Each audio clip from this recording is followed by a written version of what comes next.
Just a minute.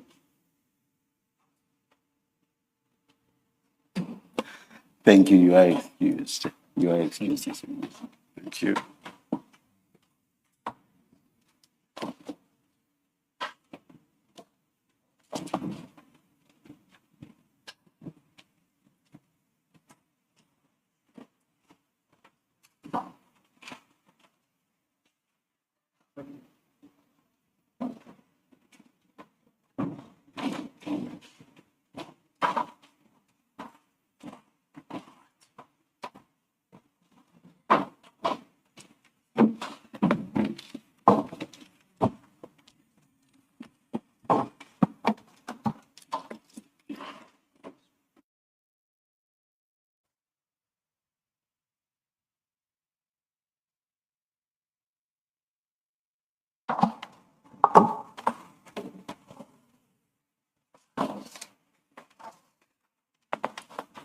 Are you fine now, Mr. Malachi?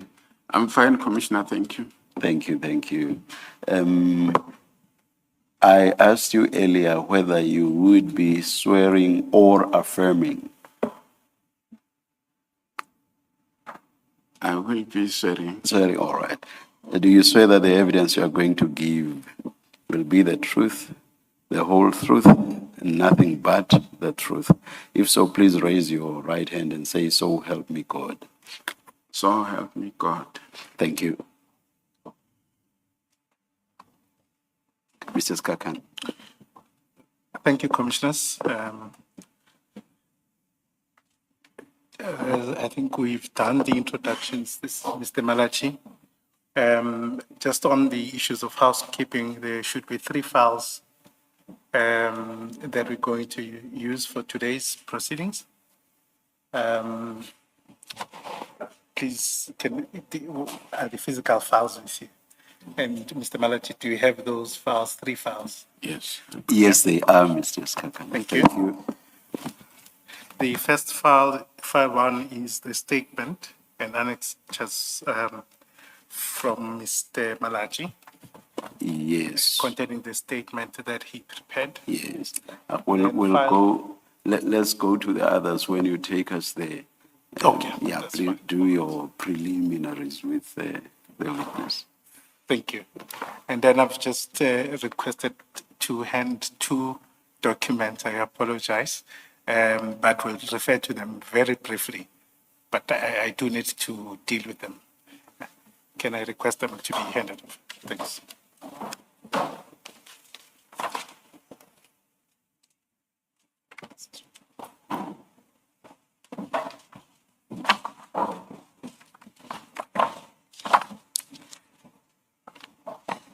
The first document is exhibit number CJC 104, and that's a news article. We'll deal with it at the right time. The second document is the supply chain management regulations, CJC 105.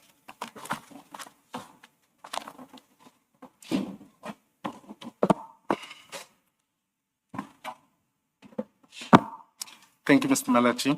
Would you then turn to your statement? File 1. Sorry, Commissioner. File 1. File 1, yes. Yes, your statement. Yes. Would you please, when you are answering questions, direct them to your answers to the commissioners? Yes, sir. Yes. And if I'm not audible or the commissioners are not audible sufficiently, just indicate. Be more than happy to repeat the question. Thank you. Thank you, Commissioner. Thank you. This is the statement. Could you then go to the last page of your statement, which is page 9? Yes, I'm on page 9, Commissioner. You confirm that that is your signature and you are the deponent to the statement? I confirm, Commissioner. And you confirm that you took it before a commissioner of oaths? I confirm. Okay. If my role is evidence leader, the commissioners are there. Okay. Just for the record. Thank you. There's no problem. Thank you. The way we're going to deal with this, we are going to request that you go through the statement and refer us to the necessary annexures. But in between then, we are going to ask some questions. That is myself and the commissioners. And if there are any hanging things to be probed, we will probe it at the end. And make certain propositions for your comment on it. Thank you. Thank you. Can you then start with paragraph 1 of your statement or the introduction? Yes, maybe before I start with paragraph 1, let me indicate to the Commissioner that my statement, son statement, /T.A. Malachi, it should read T.P. Malachi.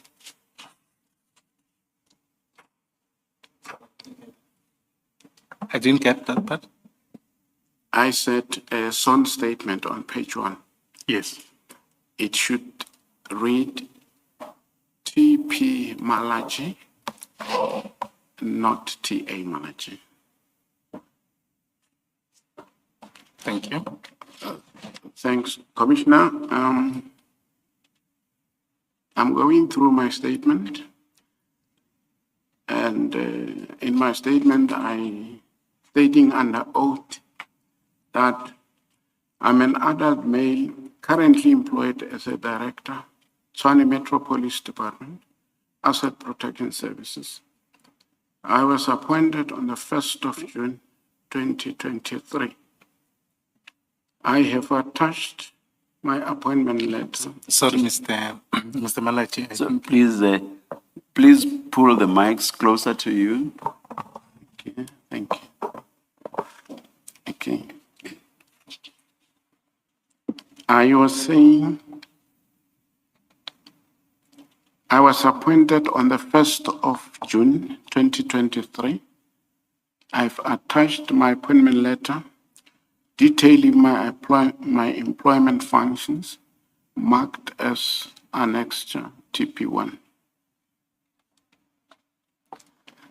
The facts contained herein are within my personal knowledge and are, to the best of my belief, both true and correct, unless they indicated otherwise by context.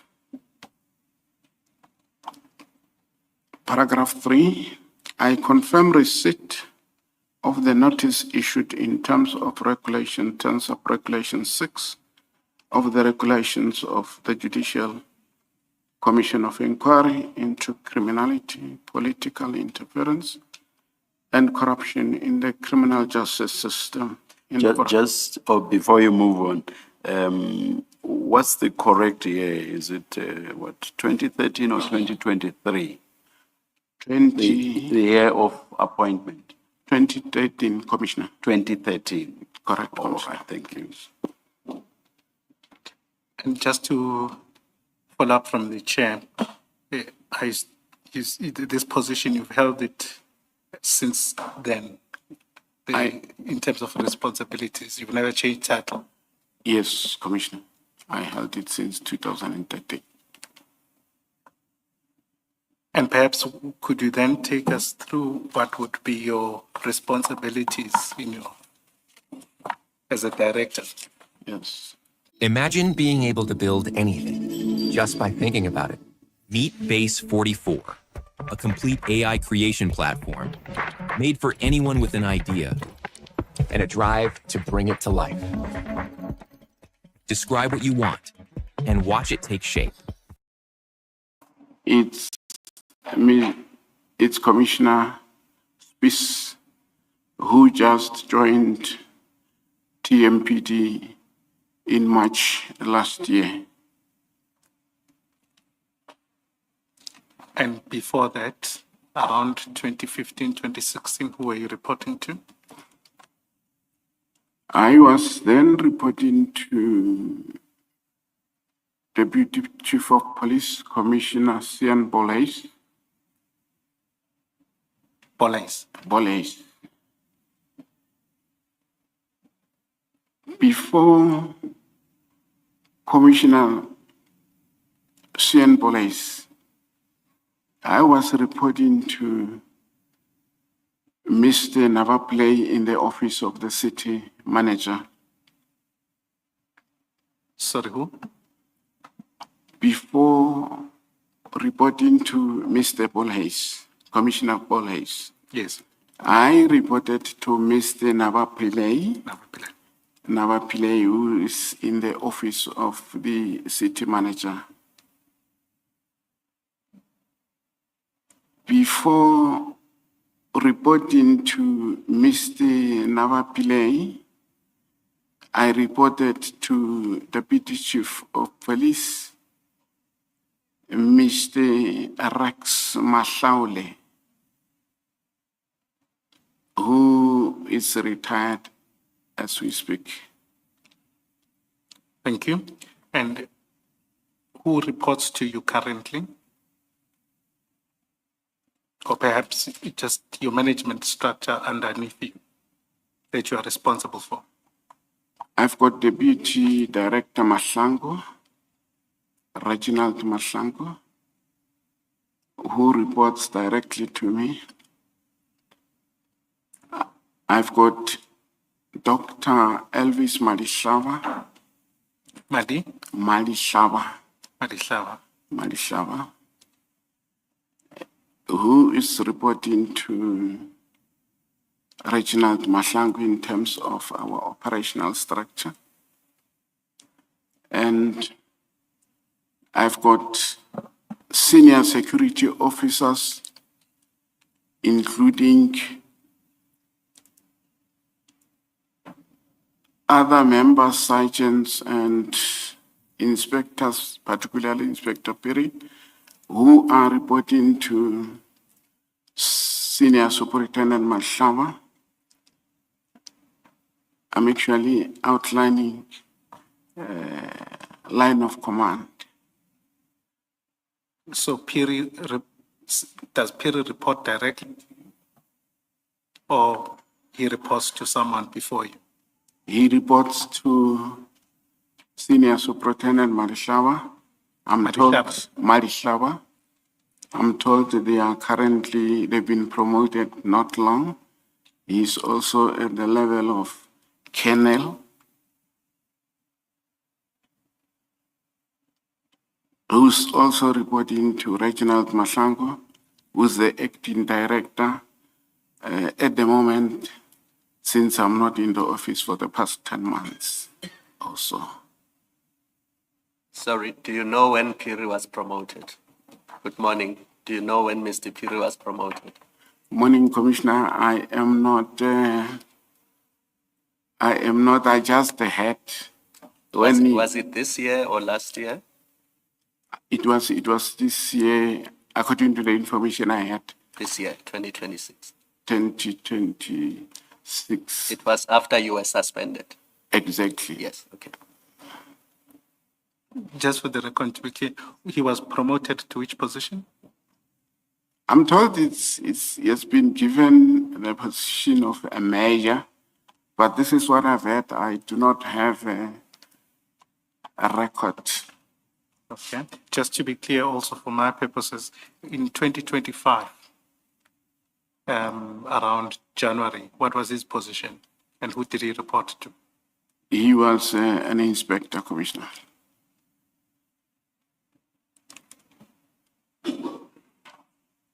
Please proceed.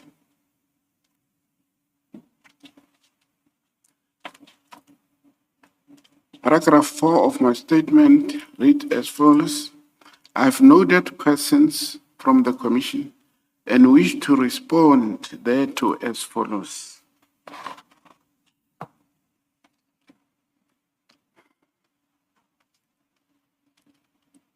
TMPD capacity to protect its property, assets, personnel, and decision to outsource security service tender under TMPD 2 2016-2017.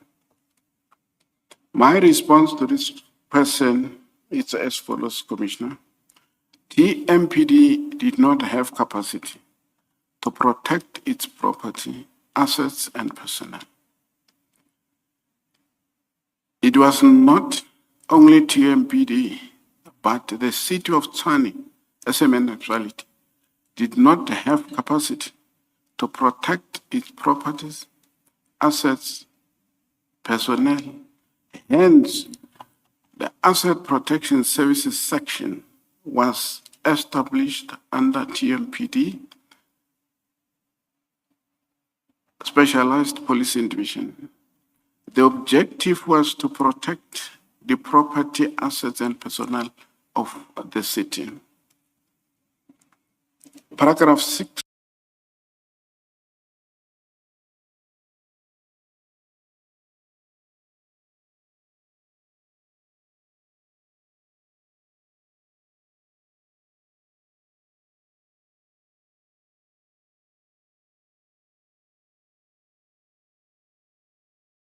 Under the same, was appointed as a director,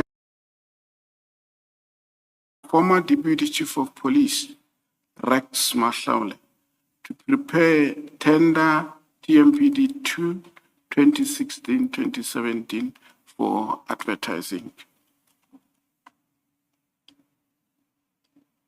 I was then requested by Mr. Mahlaule to assist with the tender specifications for further handling. Mr. Mahlaule was my senior at that point in time. I assisted as requested and submitted a tender specification to him for reviewing, consideration, inputs, and further handling.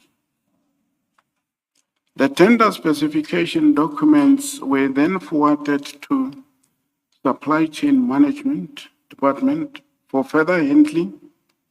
The Supply Chain Management subsequently advertised the tender, TMPD 2 2016-2017, in September 2016, together with other tenders. I have attached the tender advertisement extracted from Pretoria News, issued on the 30th of September 2020. It should be 2016, not 20. Marked as Annexure TP2. I was thereafter appointed by the city manager to serve in the bid evaluation committee together with other members from different relevant departments of the city. The tender was evaluated accordingly by the BEC members, including myself. The BEC then adopted the report, which was handed over to the chairperson for further handling. The city of Tshwane was later. Just Thank you. before that, I want to ask something relating to your membership of the BEC. We heard evidence to the effect that in respect of some tender, there was communication from within the city of Tshwane to an outsider, alerting the outsider to the fact that that particular tender was non-compliant, and indicating the nature of non-compliance and suggesting that urgent correction be made to make the tender compliant. As someone who has been a member of the BEC, what shortcomings do you think exist that make it possible for such improper correction of bids to be made after submission but before evaluation? How does that happen? What shortcomings are there? I'll ask you a follow-up, which is, how do you think those may be corrected or should be corrected. But please answer the first question. Commissioner, I'm not having knowledge, as I'm seated here, of anything that might have gone wrong with the tender TMPD2 that was a member of I'm asking the question generally, which is why I do not even mention the internal Okay. person within the city, nor do I specifically mention the outsider, that is a person who is not within the city. So I'm asking the question in general terms. Where do you think the shortcomings would be for this to happen? A tender has been submitted. Someone finds that it's not compliant, and that someone is acting in cahoots with the outsider and obviously also with the person who submitted the tender. And then the tender is corrected so that by the time it reaches evaluation, it is compliant. What are the shortcomings within the procurement process that would make this possible? It could be a number of factors which might include the fact that for as long as tenders are submitted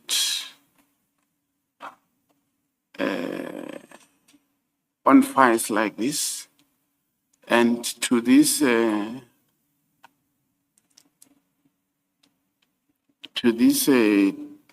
files, officials have access to each and every file. I'm talking here specifically within the supply chain management environment, right?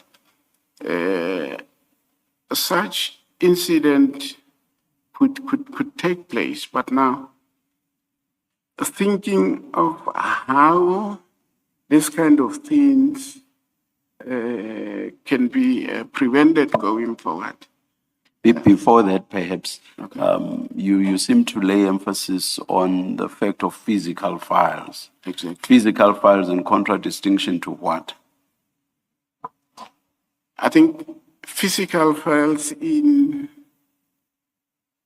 Do you have perhaps, do you have in mind filing electronically? Or I just want to understand your emphasis in, as long as these are submitted in files like this, Yes. and you pointed to the physical file in front of you. Exactly. So I want to understand what you are suggesting as an alternative. As an alternative,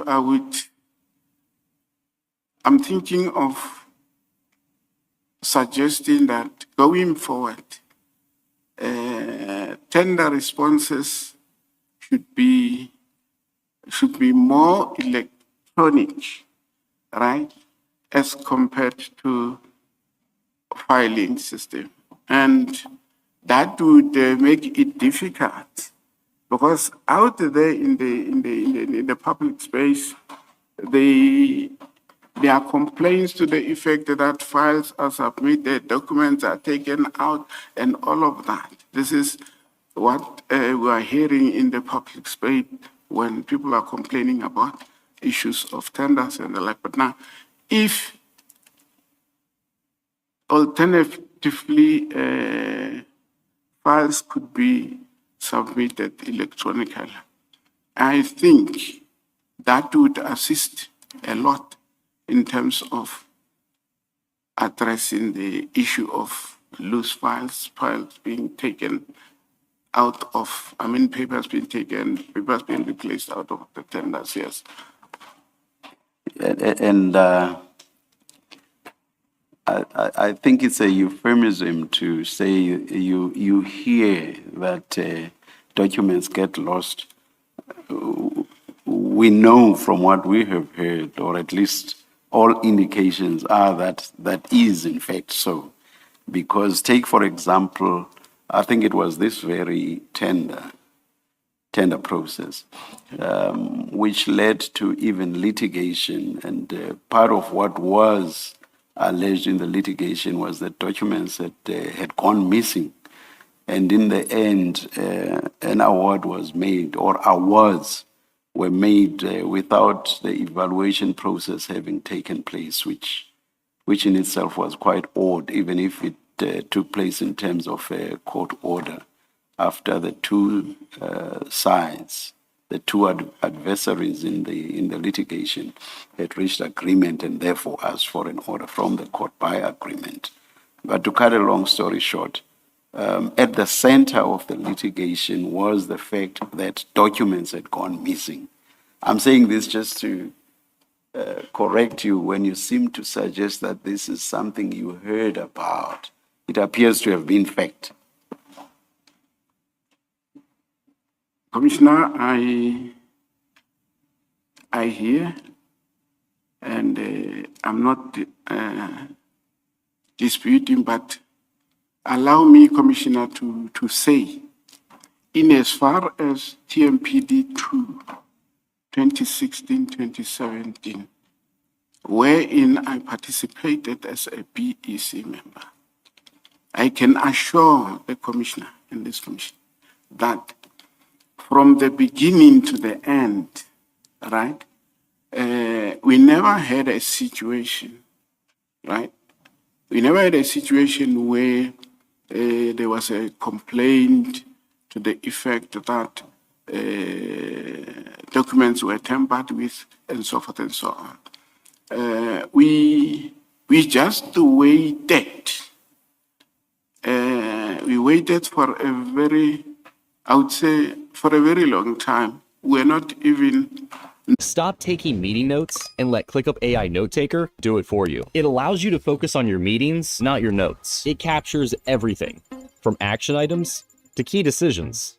And after every call, you get a clear summary.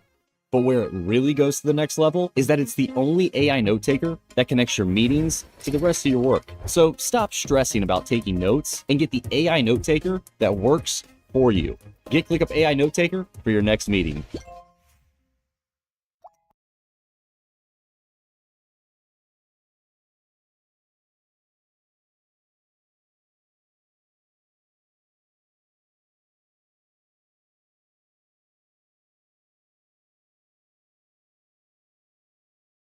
Until today, I do not remember us or myself as a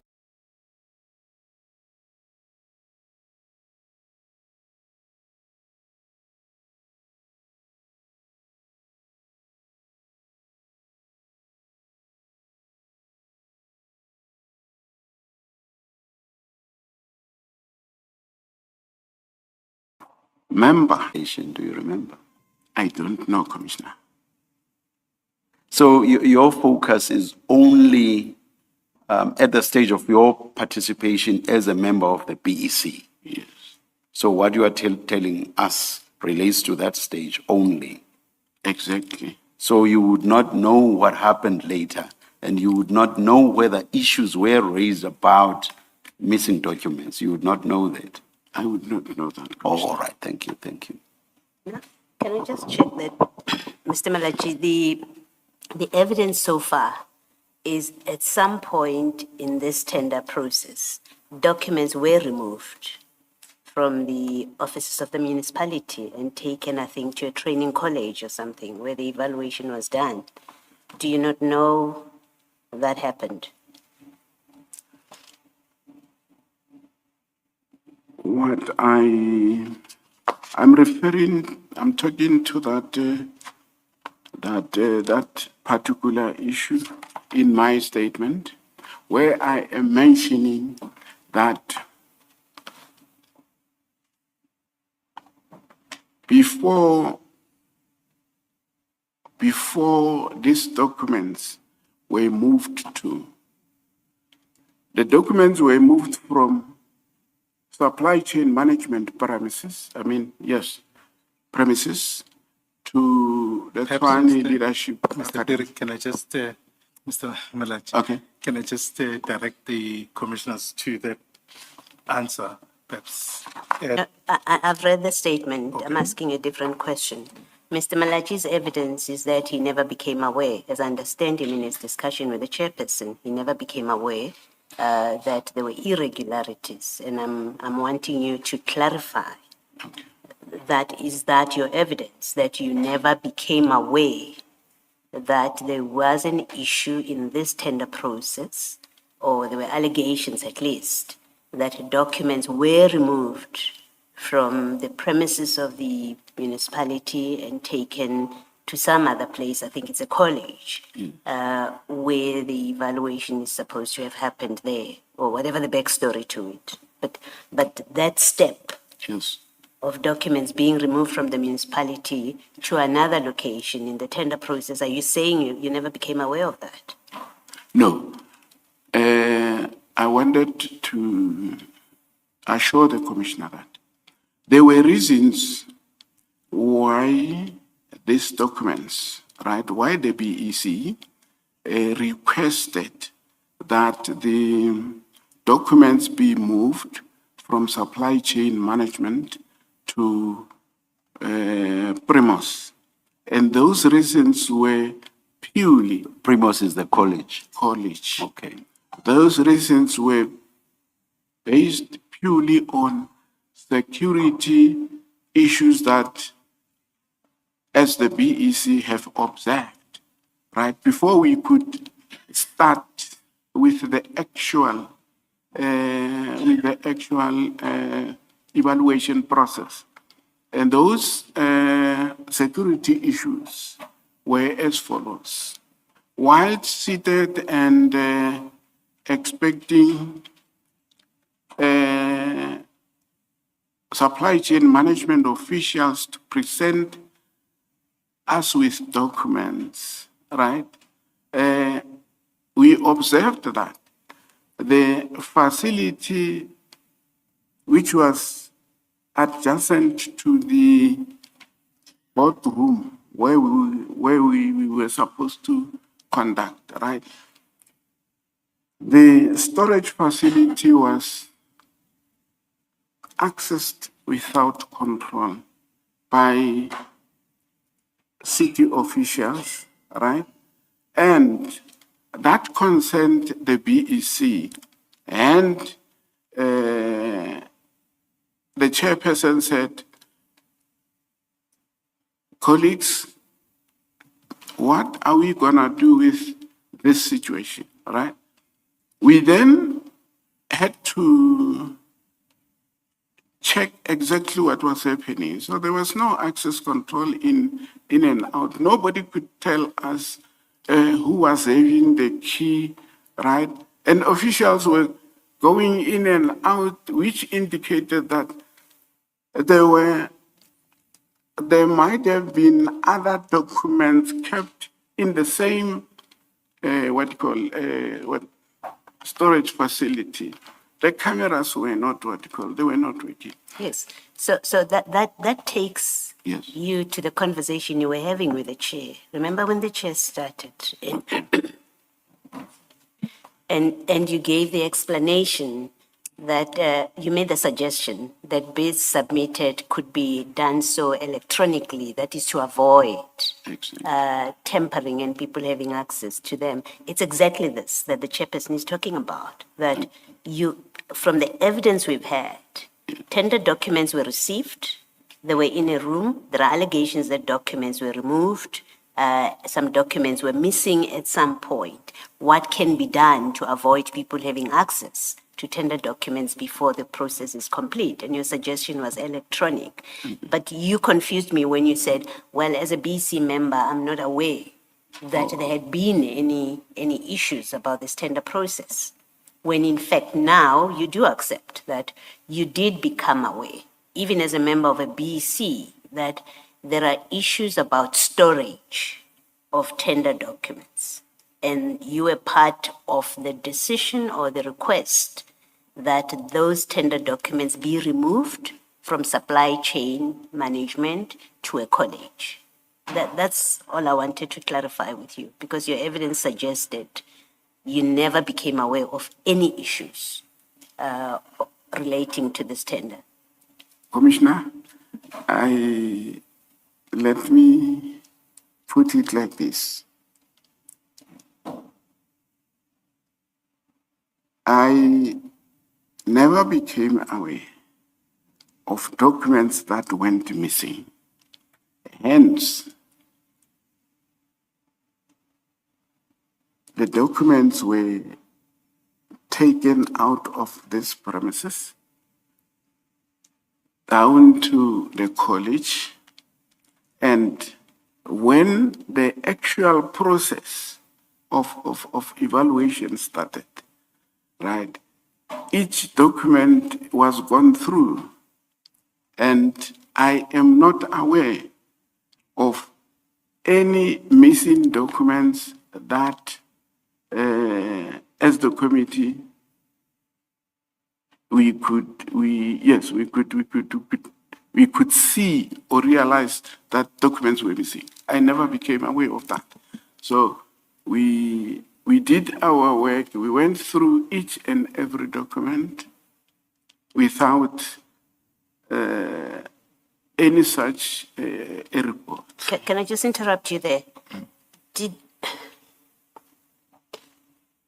Is it my misunderstanding of the evidence so far that this tender ended up in court because someone went to court, complained, and rather, in fact, the starting point, and please correct me if I misunderstood the evidence, the municipality cancelled this tender, sought to cancel this tender because of this complaint about documents having been removed and being returned, some documents missing. Then it went to court, and the court directed that this tender must continue. You cannot. There's no basis to cancel it, and the processing or the evaluation of the tender should proceed. Did I misunderstand that part of the evidence, or you're just not aware that that happened?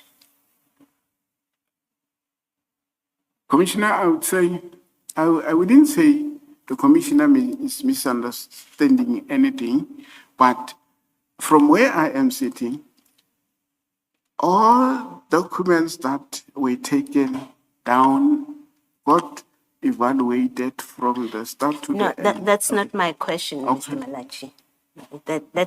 We're not yet at a point where we're asking you to defend anything. We are not there yet. We're still trying to understand the facts as you recall them, right? I've asked you the simple question. Did I understand the evidence, misunderstand the evidence that the municipality made a decision to cancel this tender because there were allegations and complaints that documents were removed from SCM, supply chain management, and when they were returned, some documents were missing, right? It was cancelled, and then someone went to court, and the court said there's no basis to cancel this tender, it must proceed to evaluation. Do you know or not know that that happened? I do not know. You don't know that anything like that happened? Exactly.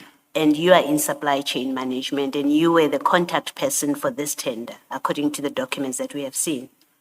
Yes, let me correct the word. I am not in supply chain management. Yes. I am the director responsible for the function. Were you not the contact person for this tender? At least I think from documents that we have seen, you were referred to as the person to whom inquiries should be directed. I agree, even though I do not have a copy of the document with me, that I might have. I was the contact person, Yes. but from the context of any bidder, maybe having questions, clarity-seeking questions before the tender close, right? The reason for my being contact person would be to clarify whatever. Yeah, let me it has stop you. said. I'm not asking you to explain All right. why you were the contact person. All right. You have agreed or confirmed that you were the nominated contact person when the tender went out, right? Your name appeared as the contact person, and that's the evidence we have. Correct. Can I find that? So that is done. We agreed on that. You were the contact person. But now let me confirm very clearly. You say you are not aware that this tender went to court because there had been a complaint or an allegation that documents were removed and some documents were missing, and the court ordered that that's not a basis to cancel the tender. It must proceed to evaluation. You say you never became aware of that. I heard that the tender is in court, but as to reasons why it has been taken to court, I never became aware of those reasons. Thank you. What you've just said now is something you said in response to one of my questions earlier. That is, you have no idea as to what the litigation related to.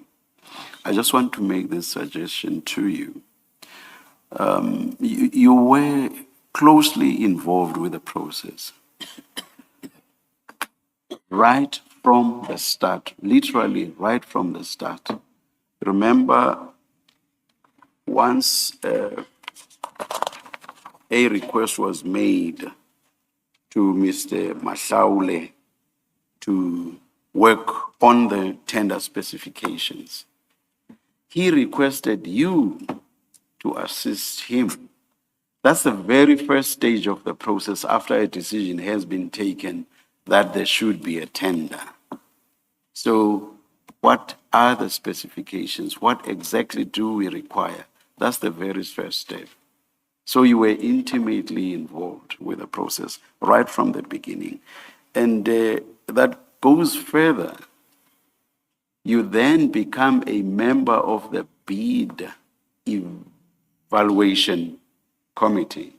You say so yourself in your statement. And that's not the end. As Commissioner Baloyi has just engaged you on, you were the contact person. So all of those indicate how intimately involved you were with the process. Now you do the evaluation, so you are not just a member, you actually get engaged in the evaluation process. And as the BEC or Bid Evaluation Committee, you even prepare a report for the Bid Adjudication Committee. Again, an indication of how closely or how intimately, after it was indicated that the process was being cancelled for the reason that some documents were missing. Of course, you say you are not aware of that issue about documents missing. And then there's litigation. I think it was about 22 or so companies that said, no, this cannot be cancelled. They went to court. And there was then the agreement. And the court made an order in terms of or in accordance with that agreement, which was basically that an award should be made to those 22 or so companies. I find it very, very strange that when you were so intimately, so closely involved with this process right from the start, when there's litigation, of which you say in response to Commissioner Baloyi, you were aware. You do not know what that litigation related to. And we say it actually related to the missing documents. Fine, those who litigated were saying that this cannot be cancelled. But the cancellation itself was as a result of missing documents. That part you just happen not to know. I find that very, very strange. So you are intimately involved from the beginning, throughout the stages, but just before evaluation and all of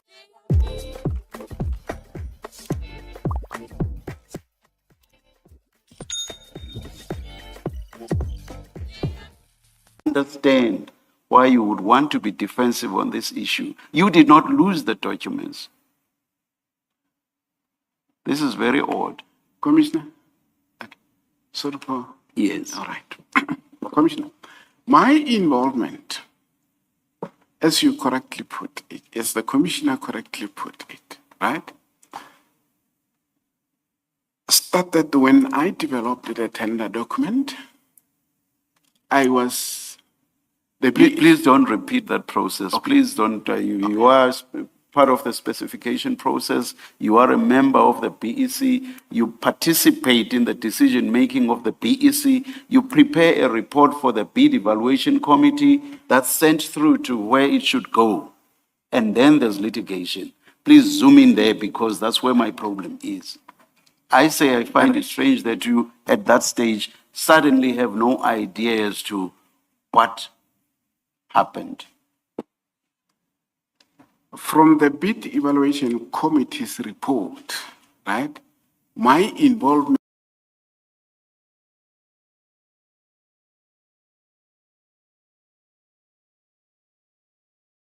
from there, my understanding, even though I'm not expert in supply chain management, but from there, once the report is submitted to supply chain management, they would do what they do and take the report up to another committee being the BAC, right? This is the committee wherein I do not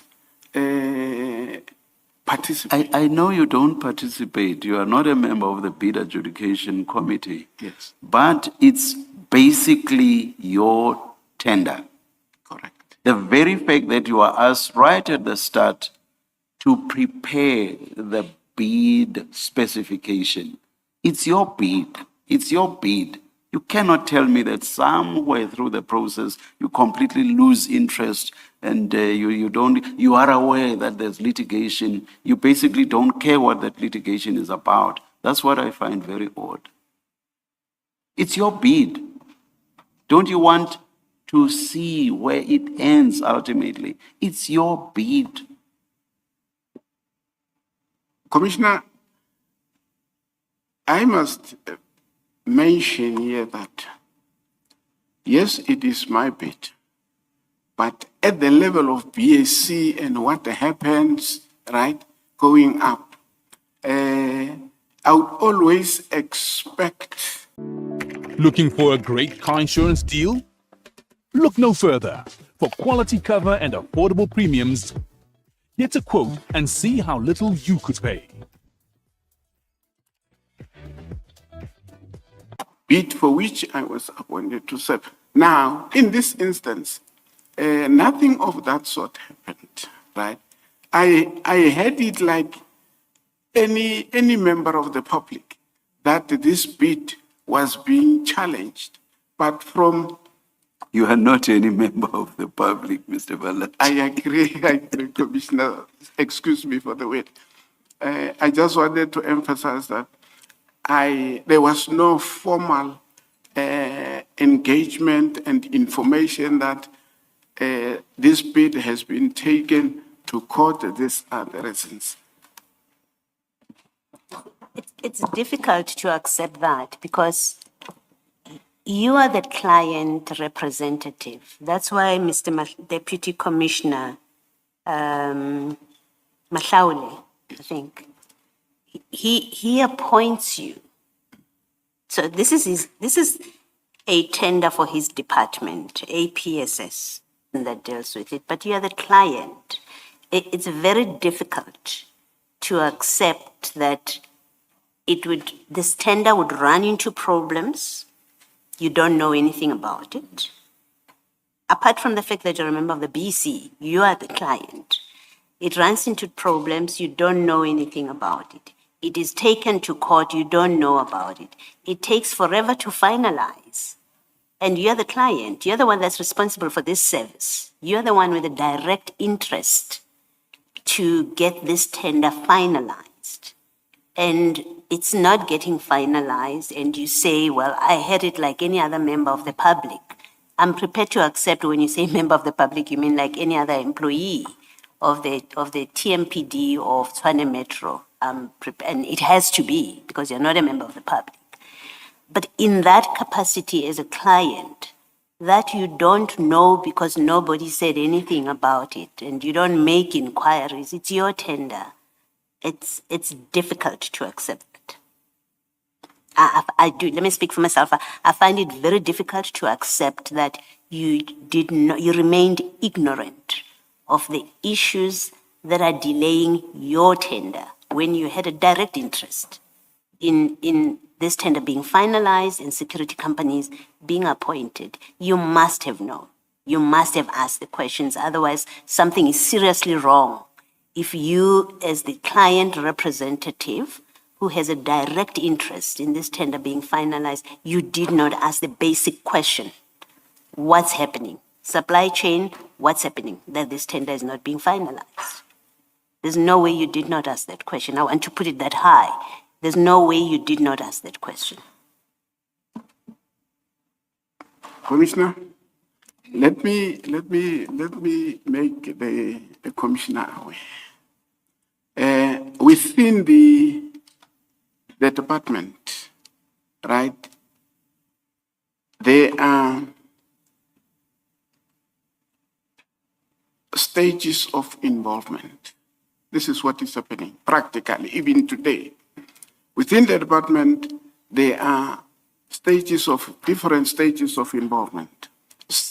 At some certain stage, right, I do not get involved, irrespective of whether the issue that they are discussing at top management or EMM of the department, irrespective of whether such an issue is affecting me, right? Therefore, I would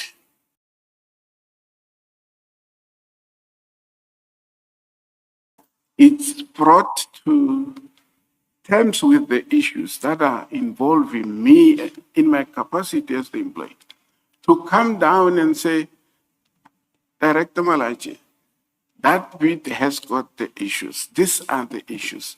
So I'm saying to the commissioner, such a thing never took place. Hence, I agree with the commissioner when the commissioner says it would be very difficult to accept, you understand? And I want to make a point that says, under normal circumstances, but now, when the situation is as it is now, right, it's very difficult. And things are involving you as the director, right?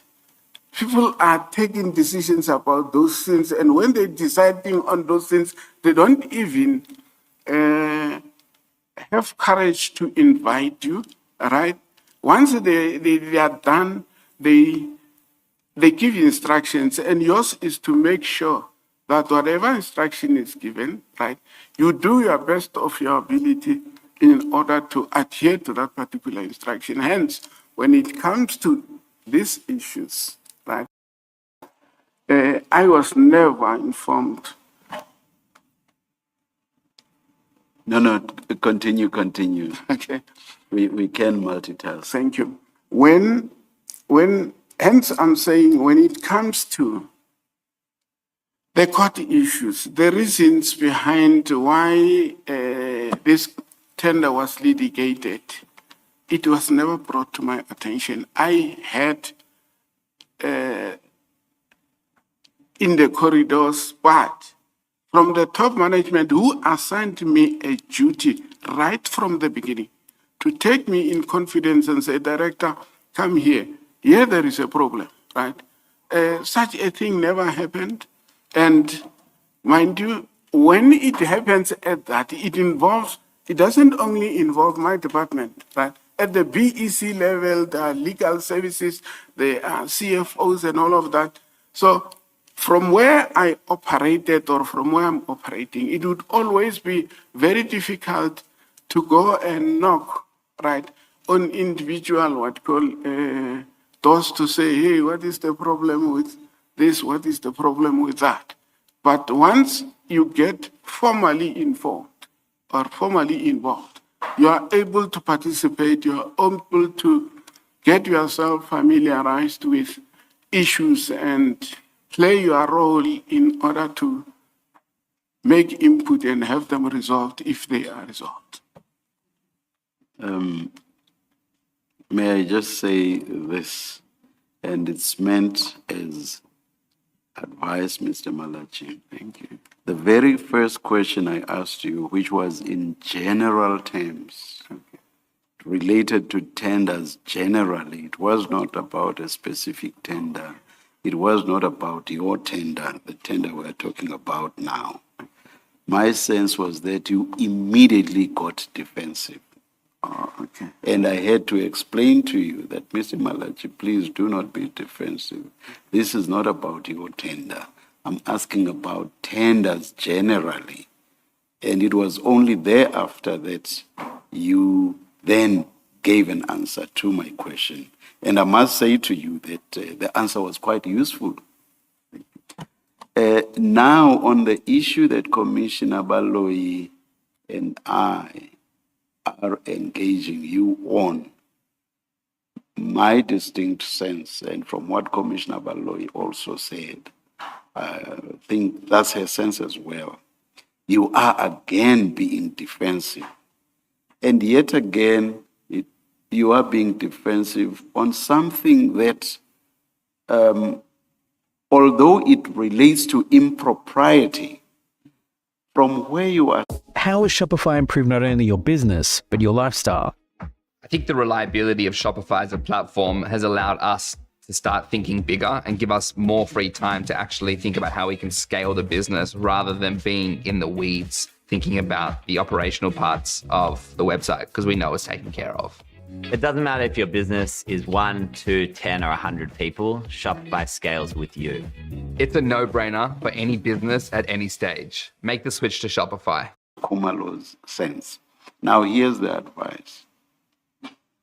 Your evidence will flow much more smoothly if you do not get defensive when you do not have to. Your evidence will run much, much more smoothly. I don't know if I don't think that calls for any comment on your part, but if you want to comment, you may. No, thanks, Commissioner, for making me aware that I'm being defensive. I was not aware that I'm... You are. Thank you. Director Malachi, very quickly, I'm only seeking clarity. I'm not probing you. My understanding of the documents is that the reason why the city itself took a decision to cancel this TMPD 2016-2017 tender was because there was an allegation that 50 bids went missing.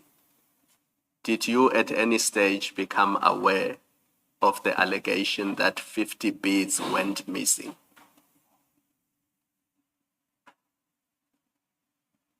Commissioner, I did not know. I did not become aware of that allegation. And what were the BEC members told was the reason for the cancellation of this tender? Commissioner, from where I am sitting, I'm not aware of any information that was given to the BEC members about missing documents. I'm not asking about missing documents. Okay. At some point, you must have become aware that the tender has not been finalized. Yes. So what was the reason given to the members of the BEC for the tender not being finalized? Commissioner, I'm not aware of any session where the BEC members were informed of the tender not being awarded. And then you specifically, I mean, let's say you are now in 2020. It's a tender that started in 2016. It's now 2023, 4 years later.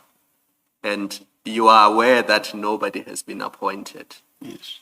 And you are the contact person. So all the security companies that submit bids, you are the face of this bid. You are the person they call and ask, how far is the process? Am I still in the running? Am I still not? What did you know about the bid or the process not moving forward? I'm talking now about 2020 because BEC has done its function, like you said. They have evaluated the bids. Now years go by, there's no appointment. Okay. What did you learn was the reason for the non-appointment of successful bidders? Commissioner, can I introduce before I get to the question specifically? But I don't want a long story because I just want you to make me understand what you knew. All right. So I don't want you to tell me about other people. If your answer is going to be, I had a rumor, this was the rumor, that's fine. But I just want to know what you knew. Because if you are, let me just stop you. You are a contact person. You are the face of the bid. You sat in the evaluation committee. You prepared a report that went to SCM for SCM to involve BAC. Nothing happens. Did you not inquire what is happening with the bid? How far is the bid? Why has there not been an appointment? Because you are a director of security services. You are the client ultimately. Commissioner, I hear and I understand, Commissioner, right? Maybe for me to say, between 2020, it was May 2017 to 2019, right?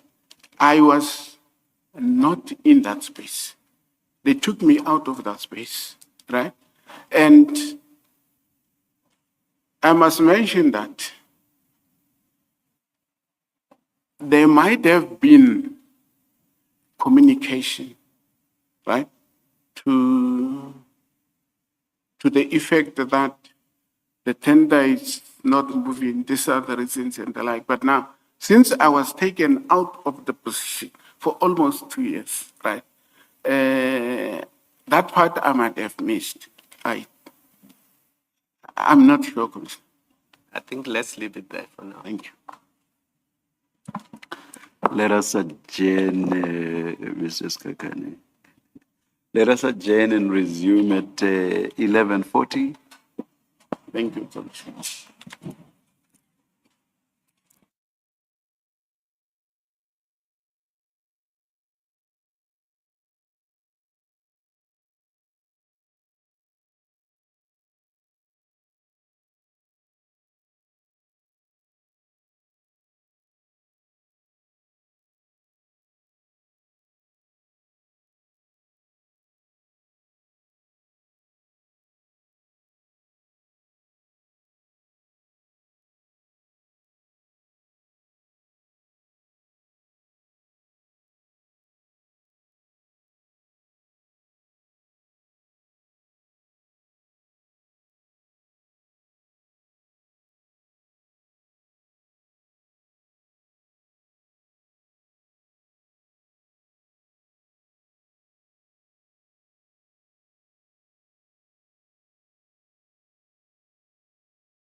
We have got to the point where literally anybody can build a fully working app without knowing how to code. This is Base 44. This is a first look at the current industry-leading AI app builder. And you wouldn't believe the kind of apps that people are creating. Smart nutrition apps, inventory trackers,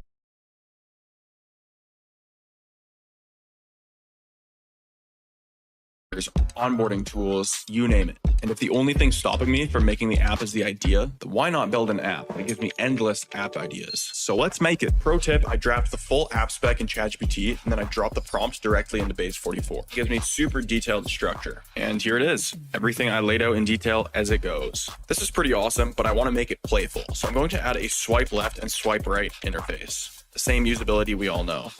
Now I'm going to add one more feature. So every idea that I favorite will turn into a kickoff prompt to start building the app itself. And that's it. Just come up with your idea, any idea, and Base 44 will do the rest. So go to Base 44 and create apps with your name on it.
We started a precedent by acknowledging the presence of students from TUT. I've just been informed that there are students from the University of South Africa in the political science department.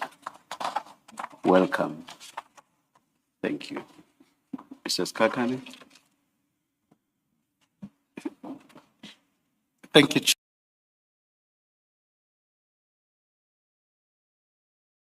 I just wanted us to just finish one of the issues I wanted to deal with on your question.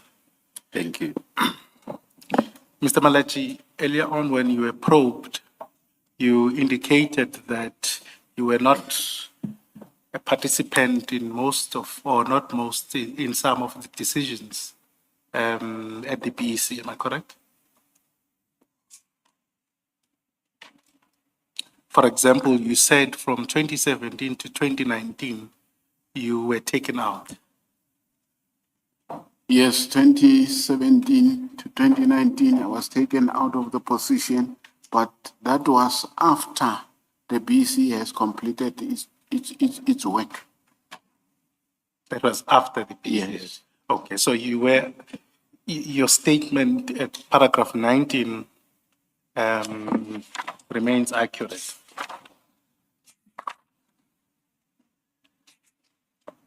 Yes, my statement remains accurate. Thank you. And you take, while participating in these meetings and resolutions of the BEC, entails that you also take ownership of those decisions. Correct. All right. We'll come back to it, especially around the missing documents. I just wanted to make sure that I understand you correctly. Thank you.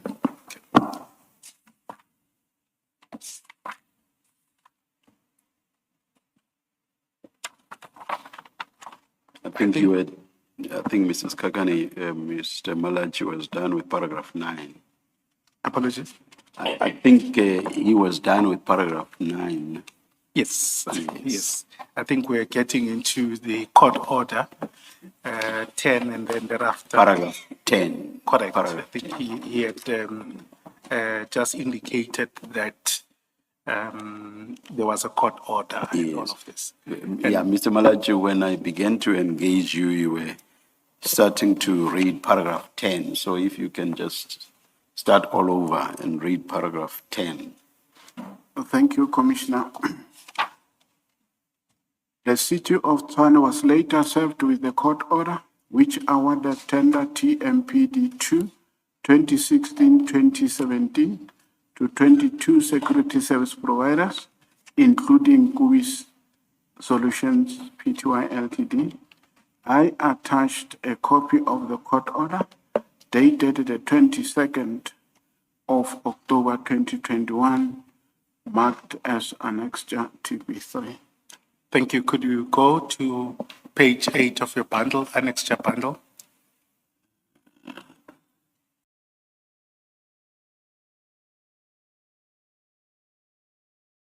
Page, sorry? Page 8. 8.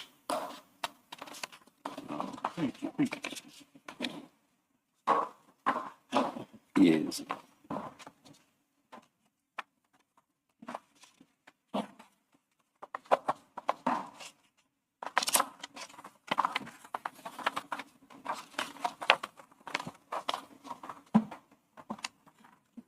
Can I just ask one question in relation to this court order? Apologies, Chair. I just want to probe one question around this court order. My understanding of the court order would have been that there was agreement between the city and, but if, are you aware of the instructions that were given around this court order? Yes, I am aware of the instructions by the court order. Okay. Were you part of the BEC that instructed? I wonder if you are not talking at cross purposes. Yes, Chair. Yes. Are you aware, Mr. Malachi, as to what led to the agreement which then became a court order? Are you aware of that? No, not. Yes, yes. Chair. I thought you were talking across purpose. Yeah. So if you were not aware of what influenced this agreement, Yes. I was not in. I'm not aware of what influenced the. okay, the agreement. but were you not interested to find out how this happened? I think my interest was. I confined my interest to the orders that the court had issued to municipality. My interest became there because it was obvious the municipality has to implement the order of the court. Okay. Thank you. We'll come back to it in the statement. Can I take it? We'll go to the BEC report, right? What would have appeared also is that since you were part of the BEC, you would have recommended that these 22 entities be appointed for providing security services. Correct. After your evaluation. Correct. I'm asking. Yes. It follows. I do. No, I didn't get that. Yes, Is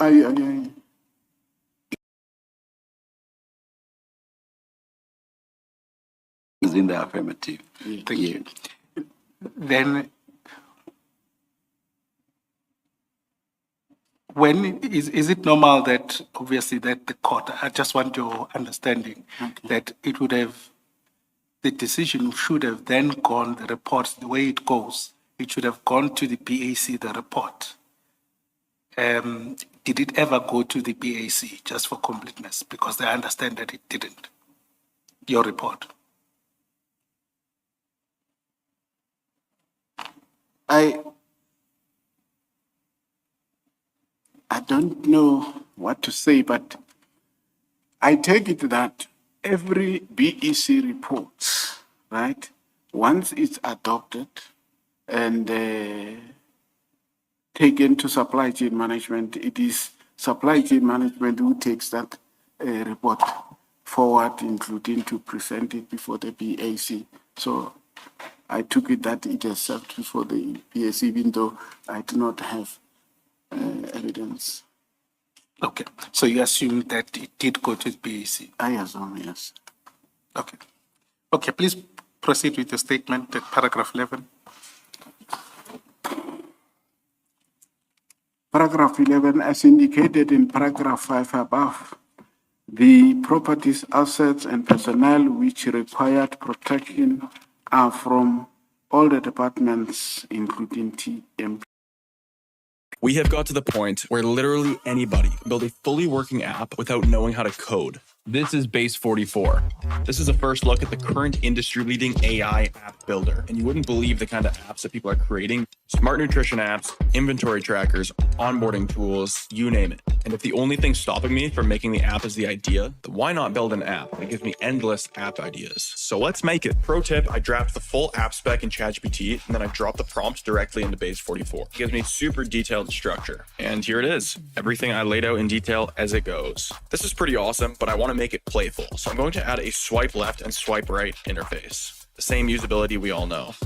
Now I'm going to add one more feature. So every idea that I favorite will turn into a kickoff prompt to start building the app itself.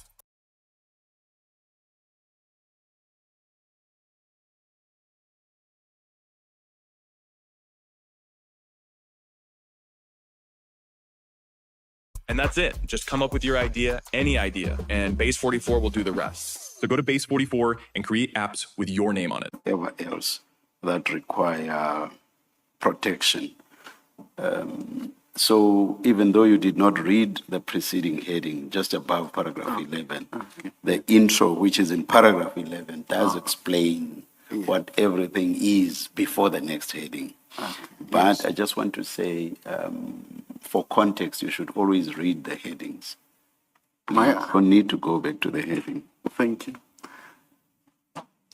All the municipal departments require security services from asset protection services. There are many departmental security services requested since March 2022. I've been unable to source the security service request from the municipality departments due to my current suspension from employment. Thank you. Perhaps just while we are there, could you just explain to us and the commissioners, perhaps, what is your role from a managerial point of view in relation to the city's assets? I'm going to refer the commissioner to page 6 of my annexed TP1. On page 6,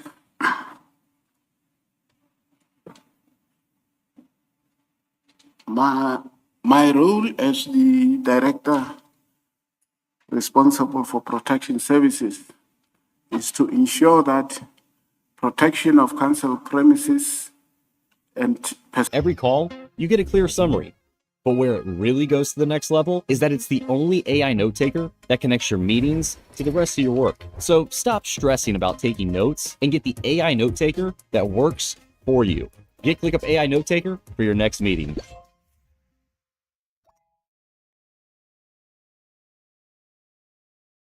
system service, identify, evaluate, and make recommendations on possible strategies, solutions, plans, and projects to prevent the asset loss of the city, a provision of CCTV camera operations to prevent crime and related incidents in the COT, the reduction of burglaries, in brackets, break-ins at owned and hired CTM properties, number of inspections on compliance with firearm legislation, implementation of the MIS document, ad hoc duties, and if and when required by the top management. I must inform the commissioner that even the list that constituted, but there are some of these functions which I could not execute, or I could not execute various reasons, and yes, but mostly until now, I am responsible for the protection of properties of the city, assets, personnel. Some of these functions were taken away from me since 2017, as I mentioned earlier on, that I was taken out of the position for almost a period of 2 years. And when I came back, many of these functions were taken away from me, and they were never returned. They are being performed somewhere. When you say in that period that some of the functions were taken away, did that include the protection of council properties? Was that also taken away from you? No. The protection of council. So you have remained consistently since your Yes. appointment in 2013. You've Yes. remained consistently responsible for that function. Yes, Commissioner. Thank you. Just to follow up on the protection of assets, of state assets, is there a system in place or that you have in place to ensure that all assets are protected in terms of monitoring them? Do we have a system in place around that? And in how you allocate responsibilities to to people under yourself? Yes, Commissioner. In terms of the system, we've got a system through which we identified how many council assets and or properties are there that which needs to be protected. And in order to ensure that they are protected,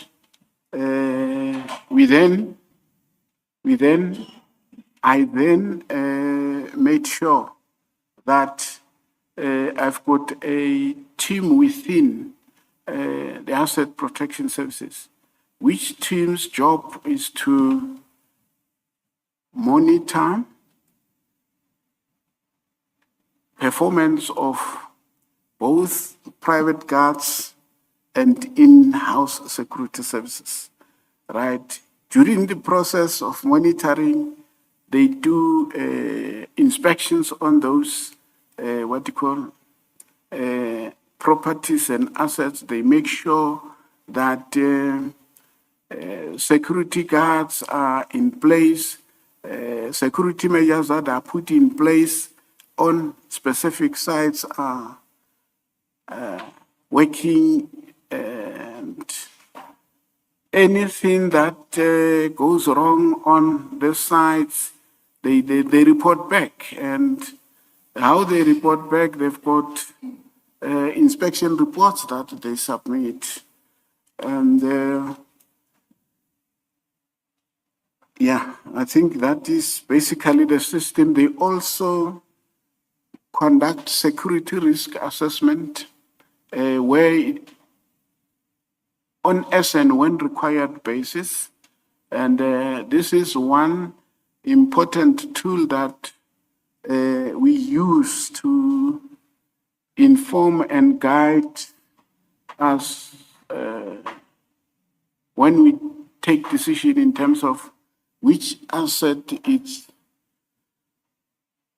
more of value than which one, and then we take those factors into account when we do the actual deployment of guards to ensure safety and security of those properties and assets of the city of South.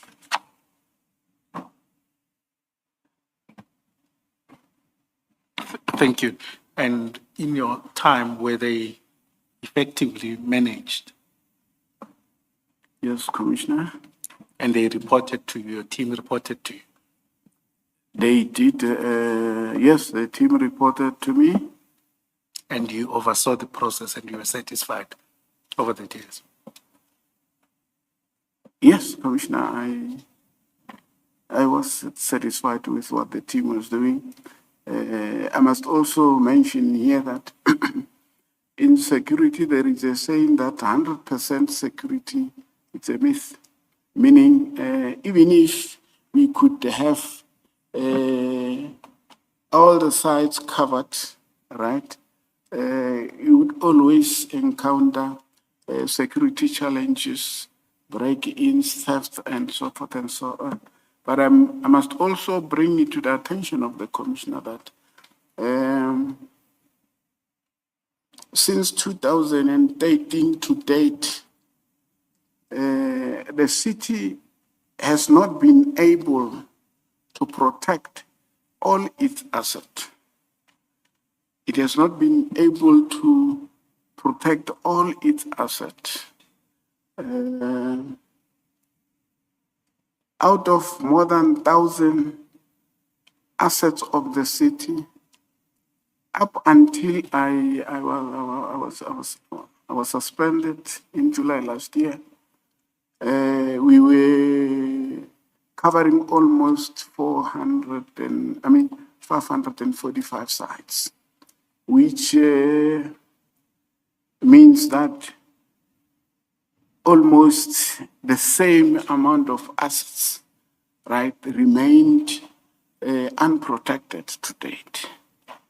And the reason, it's always financial capacity, and because with security, you know, you outsource, you need a sufficient budget, and the budget that the city has been making available, all right, has not been able to enable us cover every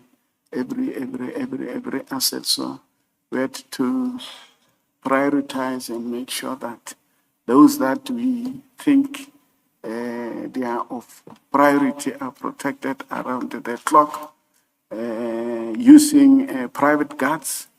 And it's about 3 years, if something of that nature, I'm not sure of the exact date, the city went on and decided to insource security officers.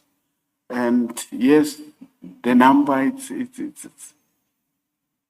it's not enough to enable us cover all the sites that the city needs to be covered. I just wanted to bring that to the attention of the council. Of the 500 and something odd, were they jointly serviced by the internal security and external, or just only external? We initially, okay, I would say of the 545, right?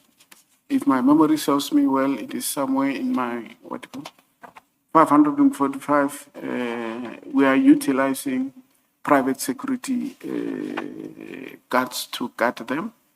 And there is some that out of 545 that are being guarded by the what? By in-house. For example, I would confirm, I was just checking here, it indicates that 547, Commissioner, are guarded by private guards, and 127 are guarded by in-house. So almost the same number, 600 and something, it remains guarded to date. Thank you. On file 2, could you turn to page 397?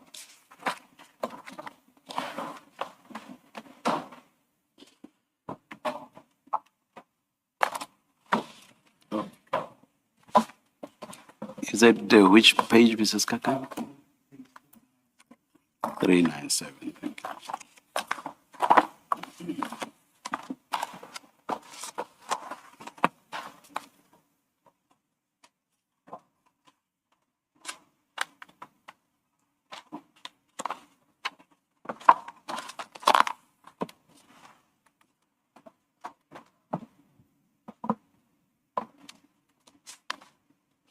Are you there, Mr. Malachi? Yes.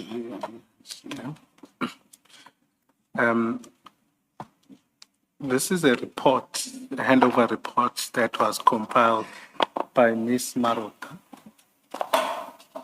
to hand over the APSS to TMPD. Yes. Did you have any input into this report?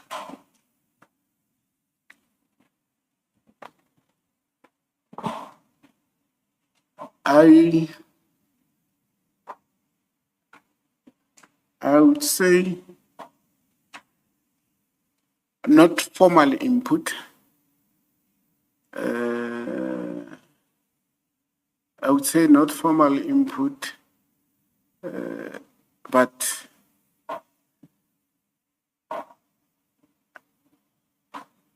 why I'm saying not formal input, I was not invited by my supervisor then.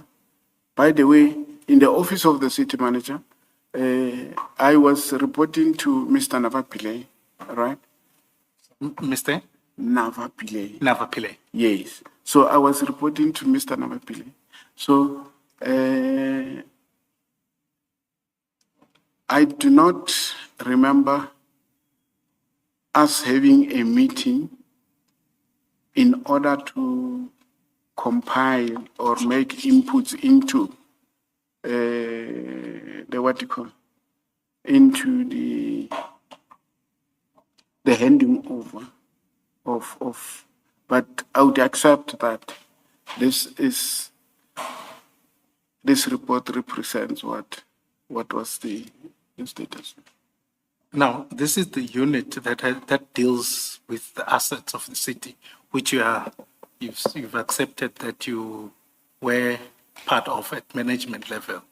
Yes. So they did not consult you when they were moving it and compiling a report. They did not consult me. They just told me we are going to move. A decision has been taken by the executive with effect from, they gave us the date, the unit would be going back to TMPD. And that's what the date came, and we were called to TMPD, and yeah, that was it. Okay. If you turn to page 400 of this report,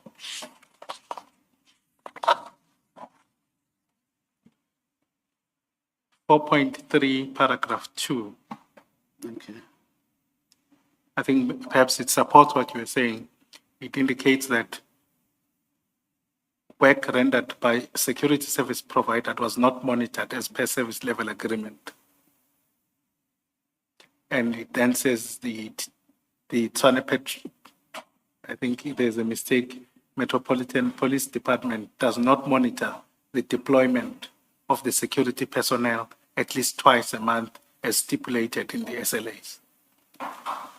What would be your comment to that? Would this report be accurate in this regard or not? It will not be accurate. It would not be accurate because security service providers were, and I believe they are continuing to be monitored at this point in time, unless things have changed since I left office to date.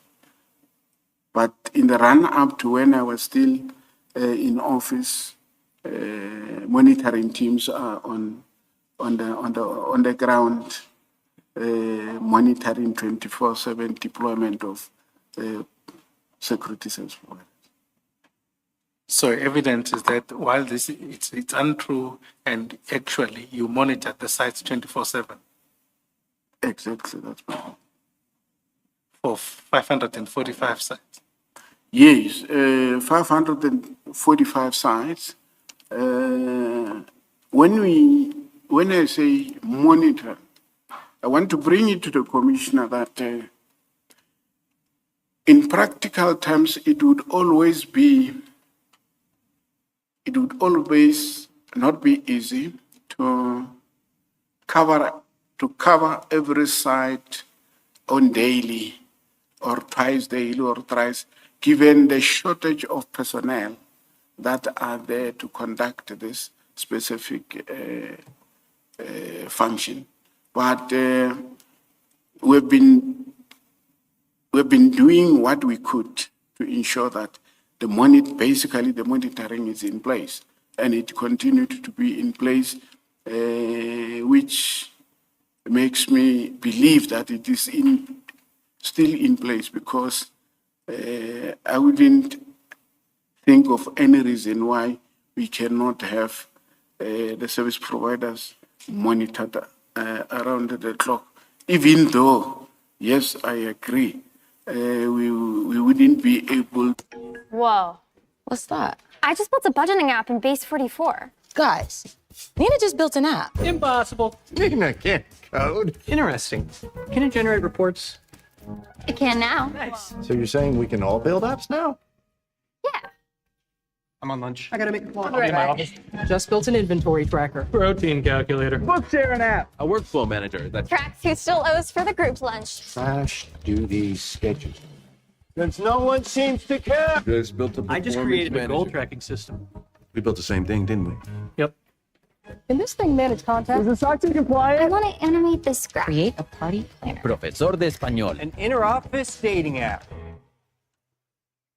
For dogs. For office dogs. You know what I mean? Something, and then also that the monitoring doesn't happen twice a month as agreed in the SLA. I'm just trying to understand which part do you disagree with?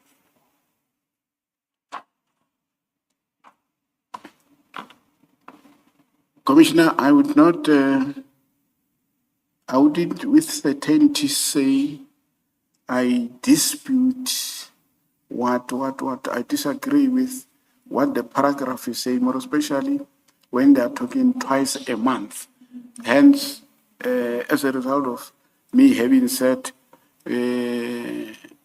personnel capacity is always the issue. Even though the SLA stipulates that monitoring should be done twice a month, given the size of the number of the sites that we need to monitor, possibilities that yes, somewhere we are not able to reach the target. So you're not disputing where it says that the monitoring was not happening twice a month as per the SLA agreement. You're not in a position to dispute that. In fact, your explanation is you were short of personnel, so you were not always monitoring. So that part you're not disputing. I agree. Okay. Do you know the monitoring reports that are referred to in this paragraph? And is it stuff that you looked at, documents that you would look at? Were they presented to you on a regular basis? Did you look at them? Would you verify for yourself what is contained in those reports? Yes, I would assume that they are referring to what in the environment we call inspection reports. Yes. Right? And which inspection reports are completed on site, they are brought to the office, right?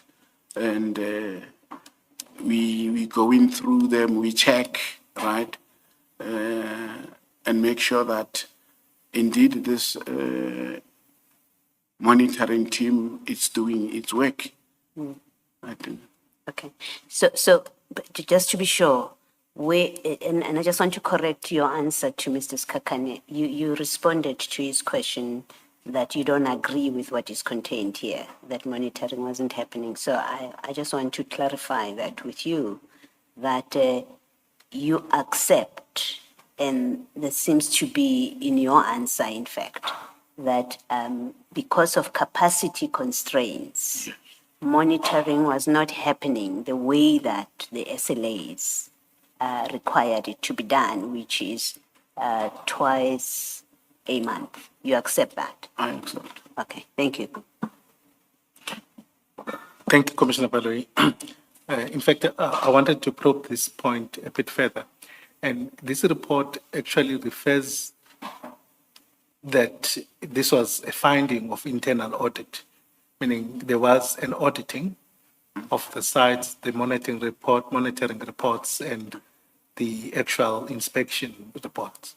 But at least now we've accepted that you don't dispute this answer. Now, could you accept that in that, well, perhaps let me start with the question.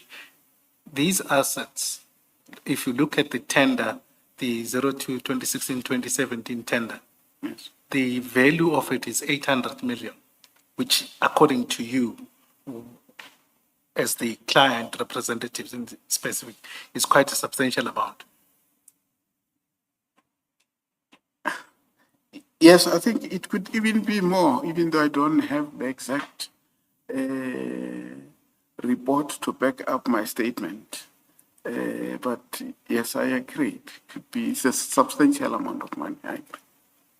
And could you accept the possibility with what you are saying and the acceptance of these findings from internal audit that perhaps there could have been a situation where invoices that were submitted by service providers could not have been verified as a possibility?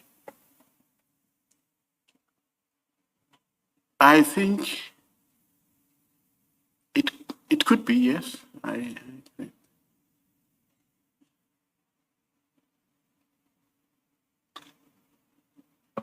And how often did you reconcile or double check the invoices of the service providers on your part? Because actually you were the director.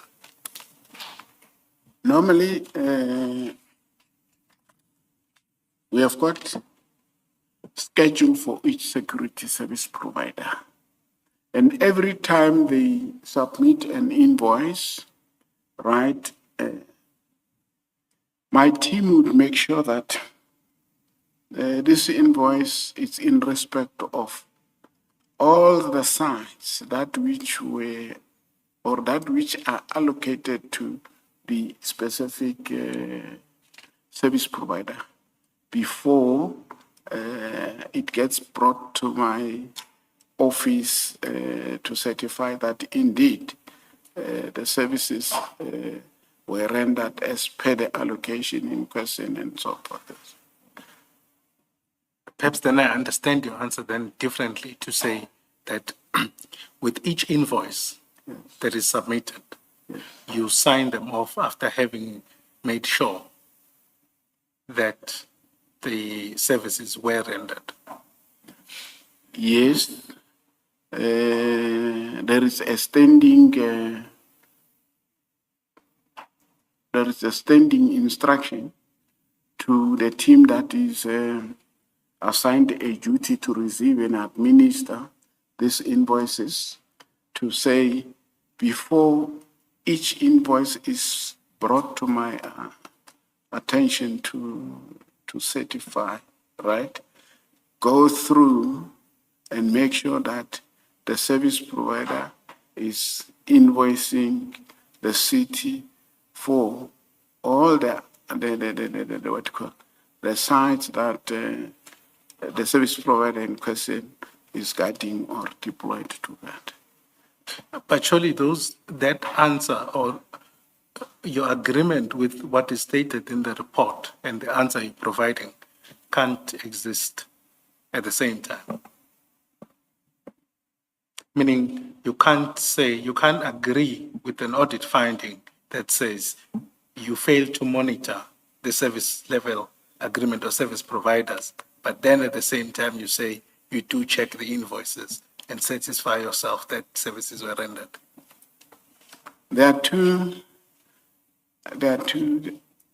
in my honest view, there are two sides to the question. When I say I do not dispute what the internal audit has done, right? It's on the basis that there are 545 sites to which we should have come out twice every month. Hence, I said, sometimes it is possible not to come out there as a result of, I mentioned the issue of capacity. But now, coming back to the invoices, right? The invoices, the monitoring of the invoice by the administration team is to ensure that whatever the service provider has claimed on the invoice is actually what has been allocated to that service provider, right? As to whether during the month the monitoring team managed to come out of each and every site so mentioned on the invoice, that would be another issue. And the possibility is, it could be that for the month of March, the monitoring team came out once to a specific site, but the service provider would still submit that invoice for payment.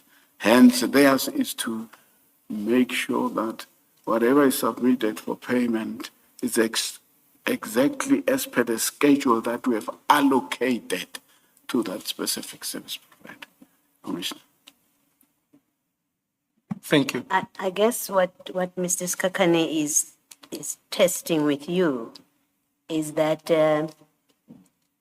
it's possible, and I want to say probable that some invoices were paid even though services were not rendered as reflected in that invoice, because you wouldn't know if monitoring doesn't happen as regularly or as agreed, then you depend entirely on the service provider to say in their invoice, we did deploy our people as per the SLA. You depend on them because you have no way of verifying that at the time that you get the invoice, because you didn't, your people didn't, due to capacity constraints, they were unable to go to that site.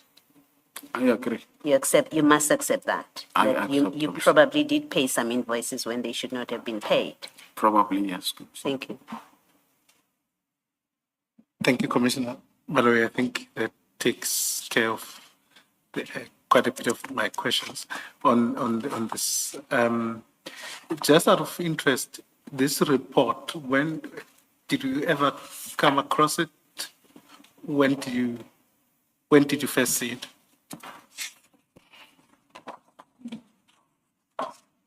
Human resource related matters. No, I'm coming across it for the first time here. For the first time. Okay.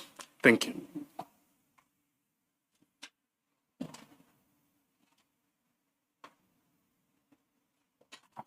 Please go back to file 1, which is the continuation of your statement.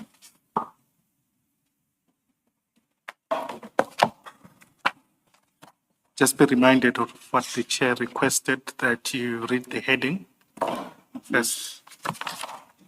We are on page 4, am I correct? Correct, paragraph 14 at the top, but start with the heading. Yes. The heading, whether TMPD previously outsourced guarding services, entities which previously rendered guarding services out of the appointed 2022, that rendered service under TMPD 2 2016-2017. As indicated in paragraph 1 above, TMPD has previously outsourced guarding services. The following entities were previously appointed prior to TMPD 2 2016-2017. Number 1, Hotline Security Services. 2, Mabotwane Security Services. 3, Triotic Protection Services. 4, Marumo My Pet Cleaning. 5, Security and, actually it's Marumo My Pet Security and Cleaning Service and Civil Construction. And then it would be 5 in terms of 6, which is both best trading and projects. Thank you. Just to spend a bit of 2 questions on this. Do you know were you involved, let's say prior to this tender, in outsourcing or in previous contracts for the provision of security services for the assets? Prior to TMPD 2, 2016-2017? Correct. I was not involved. You were not involved? Yes. Okay, thank you. There's an entity there that's 14.3. 14.3, Triotic, yes. Triotic Protection Services. Yes. Do you know about that entity? Yes, the entity is one of the entities that appointed by the city in terms of TMPD 2 2016-2017. And it is currently rendering guarding services to the city. I think basically that's what I can say. Thank you. And for example, at this point in time, when you were at the BEC, because it was evaluated at that time. And your recommendation as the PEC was that it, among others, should have been appointed. Am I correct? You mean the BEC in respect of TMPT 2 2016-2017? Correct. The report that you did was that amongst other entities, the 22 entities, Traffic Protection Services should have been appointed. Or you were recommending it rather, let me use that term. They were, all the bidders, including Traffic, I think they were recommended. They were recommended. I just want to probe a bit on that. Are you aware that that company is linked to Mr. Eugene Mdisa? Yes, at the time. At that time, I was not aware. I became aware after. I became aware as we went on, as we went along, that it is linked to Mr. Eugene Mdisa. You're right. So. Thank you. Commissioners, I would have handed an article, a newspaper article, CJC 104. Could you take that?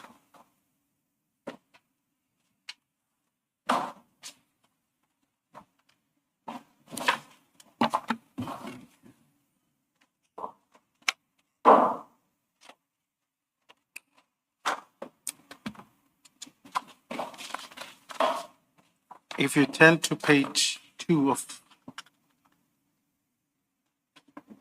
this is a news article, just to be correct, this is a news article from News 24 about this tender.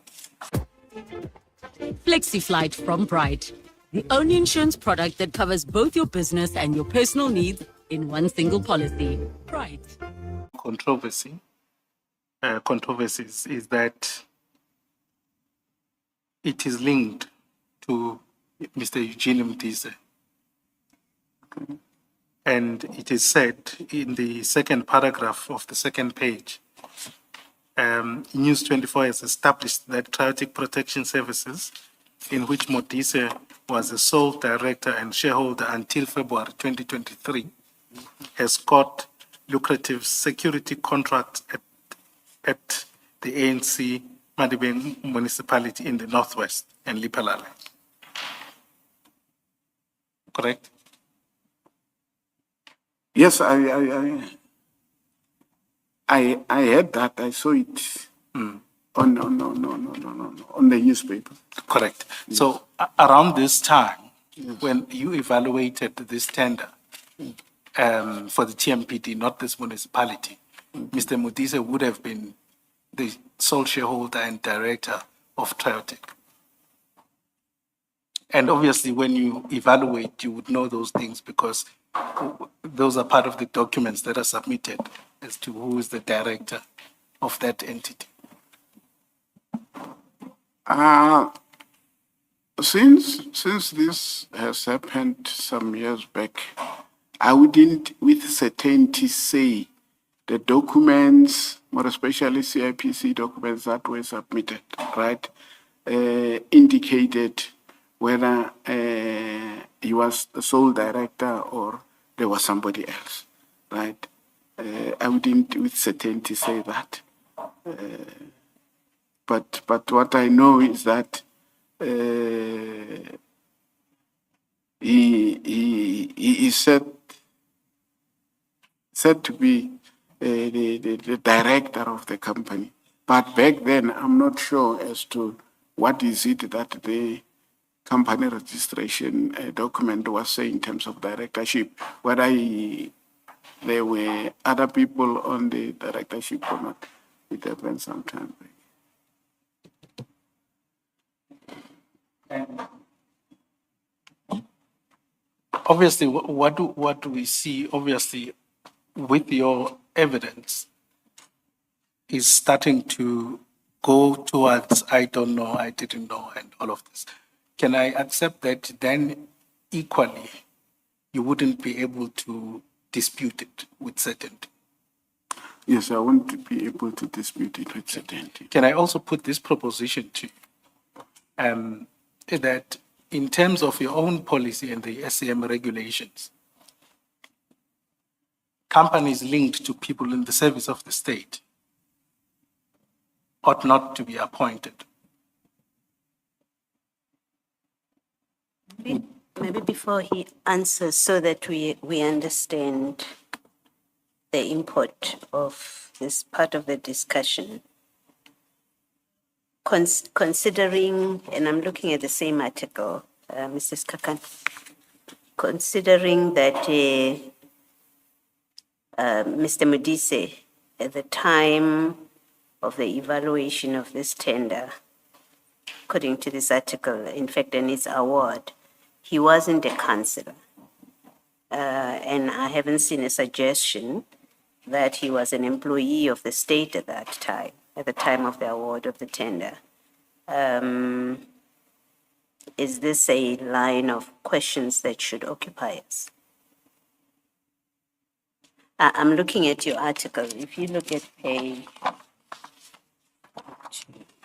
the fourth page, it says, and assuming this article is correct, it says when the Tshwane Council awarded Triotic the contract in February 22, Modise was secretary of the ANC in the Tshwane region, a position he has held since 2018.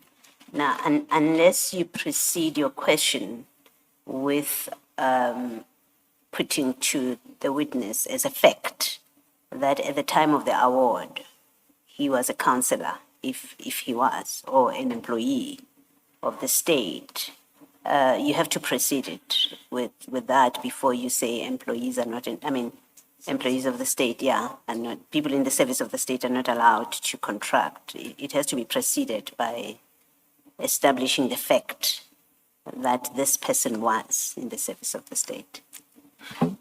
And if that is the suggestion, I think rather put that to him. Let me put that as a proposition and I'll come back to it. If one assumes that, just to follow a caution from Commissioner Baroi, Mr. Modise was in the service of the state. So, would you agree that, or anyone, for example, who's a director, would you agree that he ought not to, Triotic would not have been appointed? I agree. Okay, thank you. Is it a fact that Mr. Modise was a councillor in 2022? We all live busy and active lifestyles, and we don't want muscular and body pain interrupting our day. Try Transact, South Africa's #1 pain relief patch. It effectively treats 8 common types of body pain. Get 12 hours of uninterrupted relief with Transact. After the court order. And at that time, the question is, was he or was he not a councillor or an employee of the municipality? Because if he was not, then as Commissioner Baroi suggests, it's questionable whether we should be entertaining this line of questioning, unless it can be put to Director Malachi that he was in fact an employee and therefore he should not have participated in the tender. Correct. No, I'll withdraw that at this point, Commissioner, and I'll accept that. Can we then go back to your page 15, paragraph 15 of your statement? The said entities were again appointed under TMPD 2, 2016-2017. They have rendered services since their appointment by the court on the 22nd of October 2021. They are currently rendering the same security guarding services to the municipality. Okay, proceed. The next heading, the nature and extent of my involvement in the bid specification in respect of TMPD 2, 2016-2017. As indicated in paragraph 6, 7, and 8 above, I was involved in the bid specification in respect of TMPD 2, 2016-2017. I assisted the department as requested by the then Deputy Chief Rex Mashaule, and I was later appointed as a member of the BEC. My role as a member of the BC in respect of TMPD 2, 2016-17, the evaluation process which led to the shortlisting of the 22 entities. Point 17, my role as the BEC member was to ensure compliance to the bid evaluation criteria as stipulated in the tender specification. It was a collective responsibility together with other appointed members. The evaluation process which led to the shortlisting of the 22 bidders was guided by the bid specification documents which were provided to the BEC by the bid specification committee. Our evaluation criteria were based on administration, compulsory documents, and technical functionality.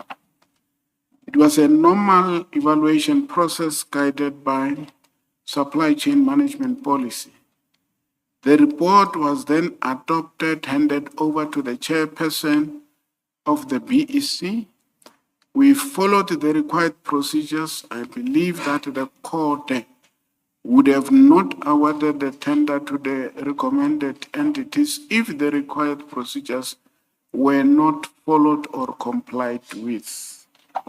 On that, Mr. Malachi, I just want to say that you and I sitting here have no idea what informed the court order which was granted or made by agreement. We do not know what those who agreed said to the court.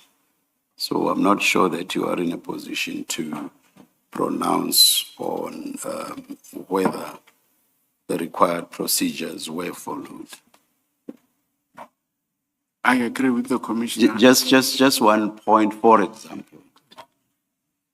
What is required is that there should be an adjudication or adjudicative process. You and I know that there wasn't, for example. So we don't know what informed the agreement which resulted in the court order. So I'm not sure that you are in a position to make that statement. Do you agree? Do you agree? I agree with the commissioner. Thank you. Thank you, Mr. Malachi. That's perhaps the point. Maybe I may ask it differently, Chair. Can I refer you to the second document I handed, which is CJC 5? That's the supply chain regulations.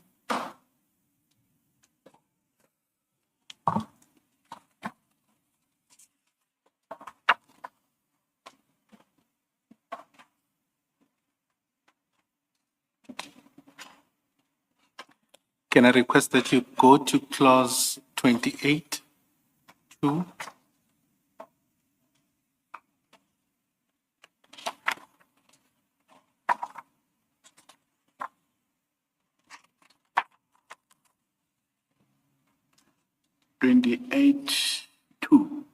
Yes.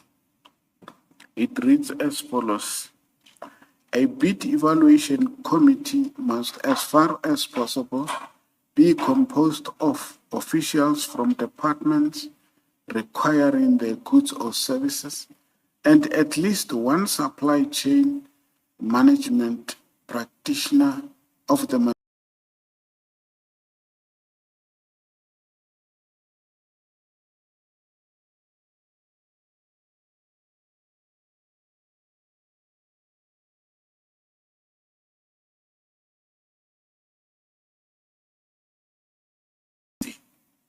I agree.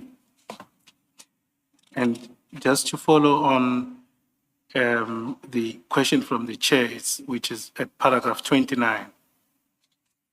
In the ordinary sense, and obviously I can't probe you more on that because of your agreement with the chair, the BEC report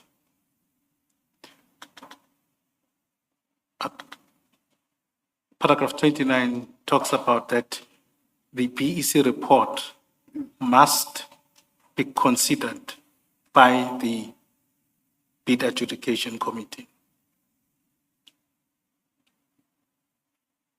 Do you accept that? I do. And you'd accept that there would be some difficulty if the BAC is not involved? I agree, yes. Just outside the circumstances, well, I suppose I can't take it further because you are not involved in the decisions leading to the court order. Correct. Now, just before I go to another part,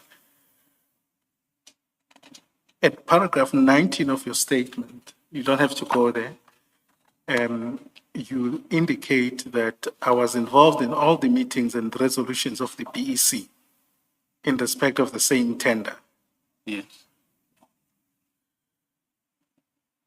Does that tally with you, with your knowledge of what you've stated about you not being involved in some of the decisions that were taken? My understanding of this was meetings, resolutions of the BEC to which I was appointed. The BEC in respect of TMPT 2, 2016-2017. So with that, I'm saying I attended the meetings and I was part of the resolutions that were taken. Okay, that's fine. Then if you go to page 79 of file 2,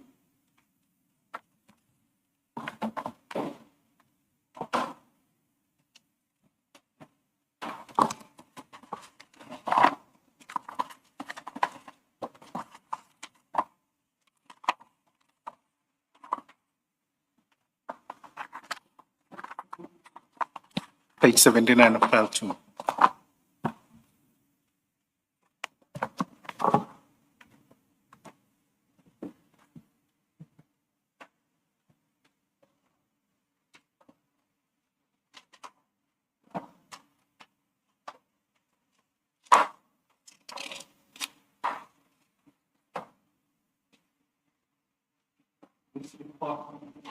This is a report or memorandum that was sent by apparently Tembegam Faithful. Yes, I can see. And had you seen this report before? No. So I'm seeing it for the first time, Commissioner. You're seeing it for the first time? Yes. Okay. You'll see that it talks about what transpired in the evaluation of Tender 2, 2016-2017. Okay. Correct? And if you go, should I give you a moment to go through it quickly? Okay.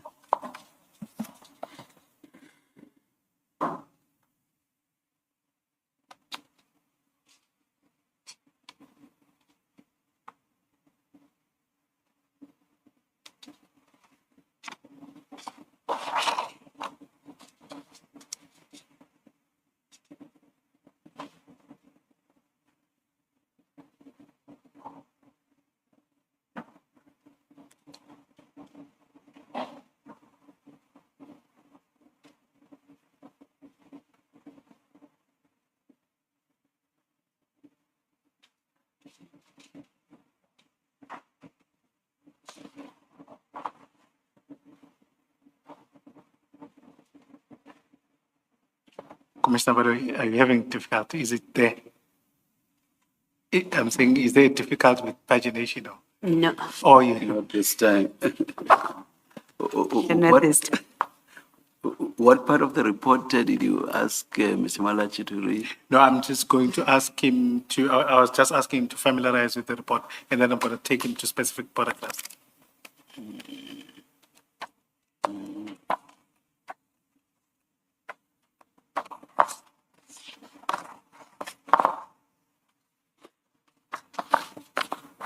Can't you come to this point at a later stage? Perhaps I'm looking.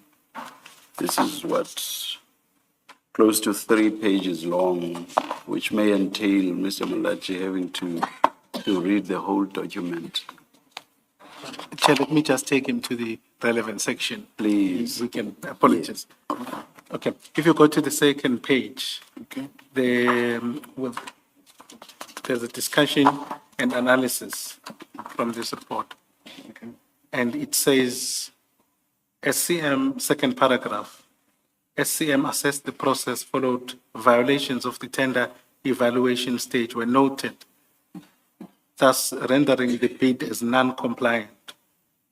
And they highlight that there was unauthorized removal of the bid documents from SCM premises to a venue that had not been confirmed as appropriate.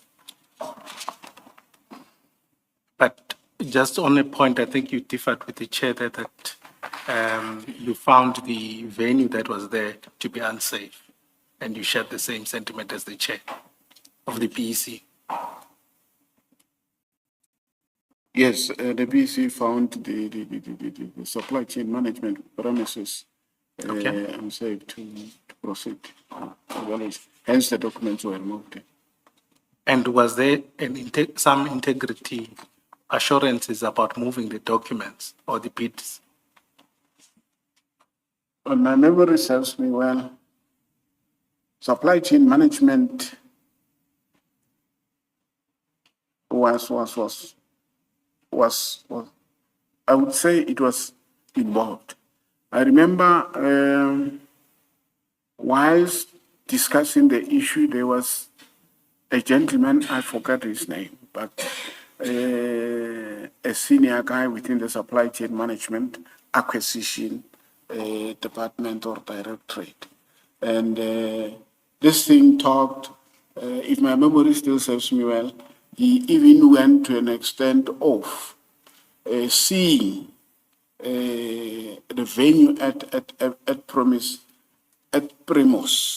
and gave it a go ahead. That's how far I can remember. But SCM was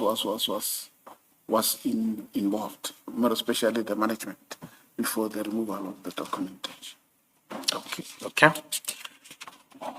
Then at page 81, it says that there was non-compliance since there was a resignation of an SCM official from the process, from the PEC. And it goes through that. If indeed that is the case, would you then say it would have been, the PEC would have been improperly constituted in line with what we earlier read about paragraph 28(2) of the regulations? I agree in terms of. Okay. If you go to the recommendations, or perhaps just the last bullet point, it reads the committee failed to execute its duties in accordance with the terms and conditions of the PEC appointment letter. Would you accept that if that had been a failure, it would mean that the PEC had some challenges? Yes. Okay. Do you see the recommendations that say, in light of the above, it is our view that the bid was not evaluated in accordance with the prescribed SCM policies and procedures? Would you accept that then that would follow? Yes, okay. And then the second line says, in a concerted effort to combat the abuse of supply chain management system, SCM recommends that. Now, this is supply chain management. Okay. So they are quite aware that they were not involved. that this bid be cancelled in its entirety. And then it then states what steps should have been taken. Okay. Can you repeat your statement? Now I'm saying SCM Yes. notes these recommendations, those irregularities, which you've agreed with. Okay. And then what they recommend as the ultimate step is that the bid be cancelled. Okay. And I think we went to the litigation that Commissioner Babloy was talking about cancellation of this tender. What I would then, with the benefit of hindsight, perhaps, let's forget the court process. Correct. With these irregularities, it would be quite unfortunate that 800 million or so, a tender of that nature, would have been awarded in the light of these irregularities. Yes, I agree. Okay. Thank you. Check.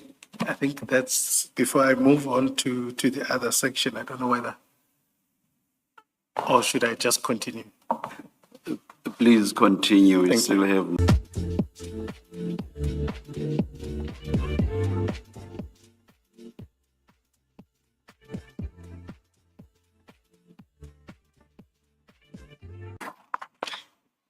Can I request that he continue with his statements? I think we've done the integrity, but I think for the record, it's important that he puts it on from paragraph 20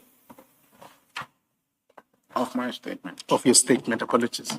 Okay, thank you. So just read the heading first, or did you do so already? Thank you, Commissioner. Thank you.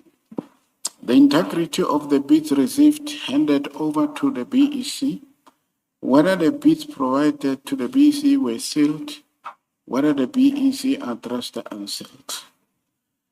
The integrity of the received bid was not compromised in that the bid received all the bids which tallied with the compiled list.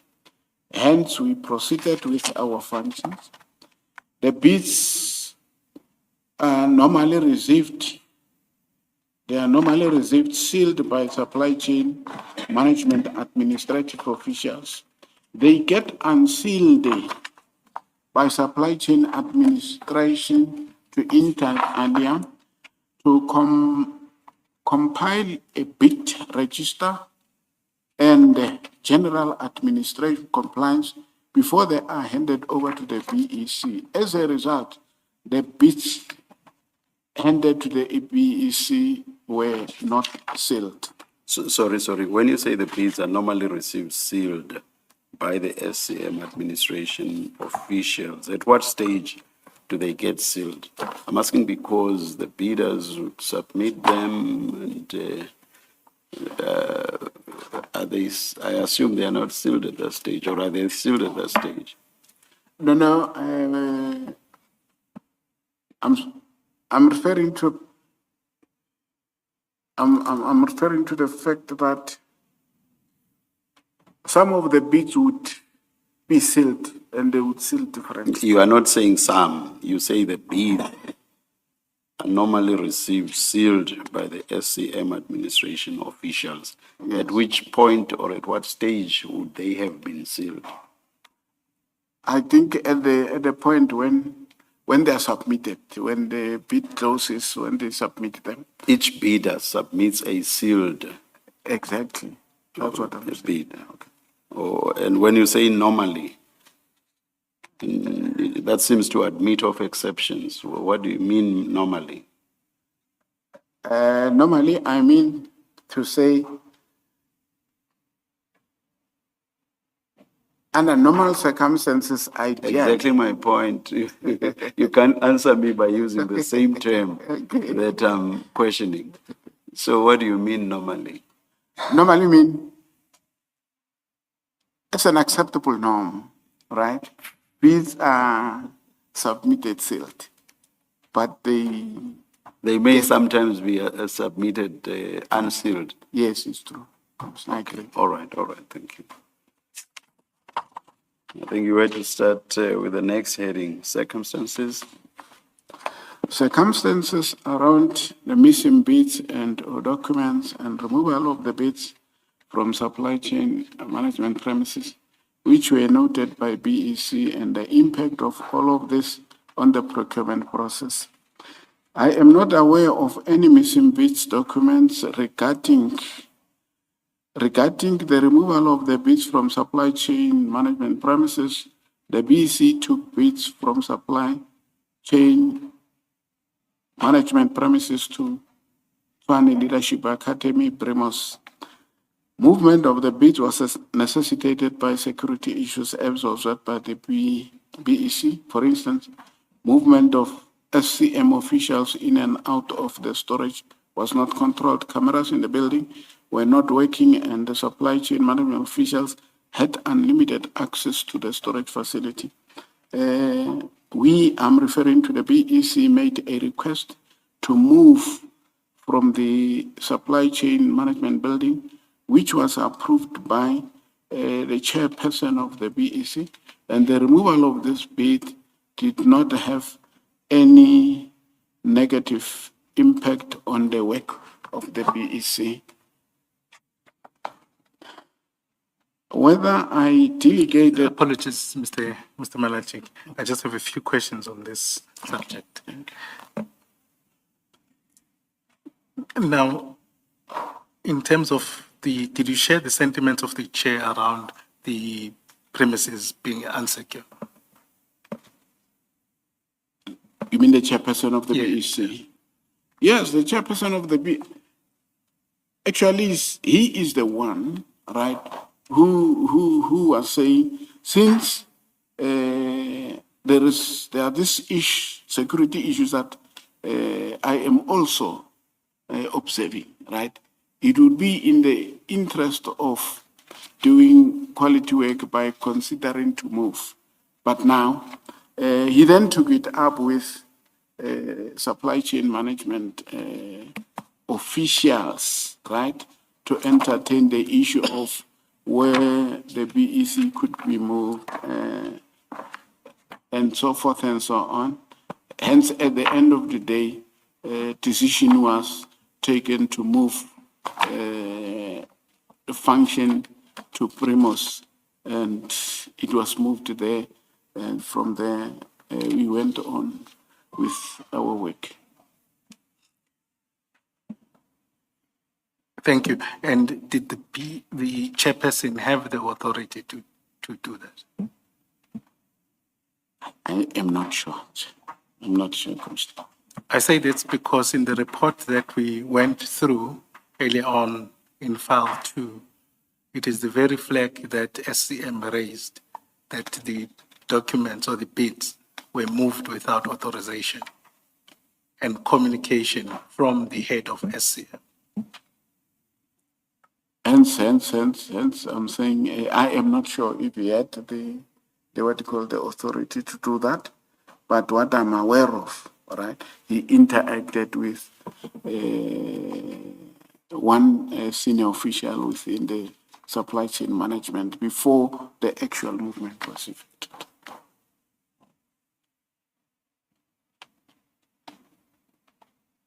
Okay.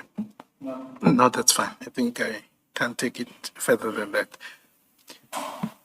If maybe just on the, before we part, we break for lunch, if the BEC had no authority, as the report suggests, right? And let's forget the court order to remove the bids.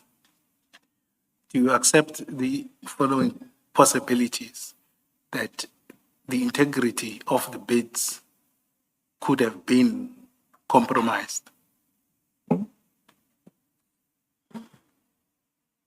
I accept.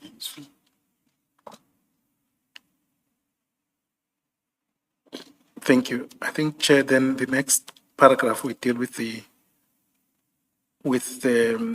powers, the ad hoc powers to Mr. Piri, which is a new topic, so to speak. Oh, okay. Or is the next one not the one that says whether I delegated powers? Correct. Sorry, all right, just above paragraph 24. Yes. All right, all right. Let's deal with it when we resume after lunch. Let's adjourn until 2 p.m. Thank you.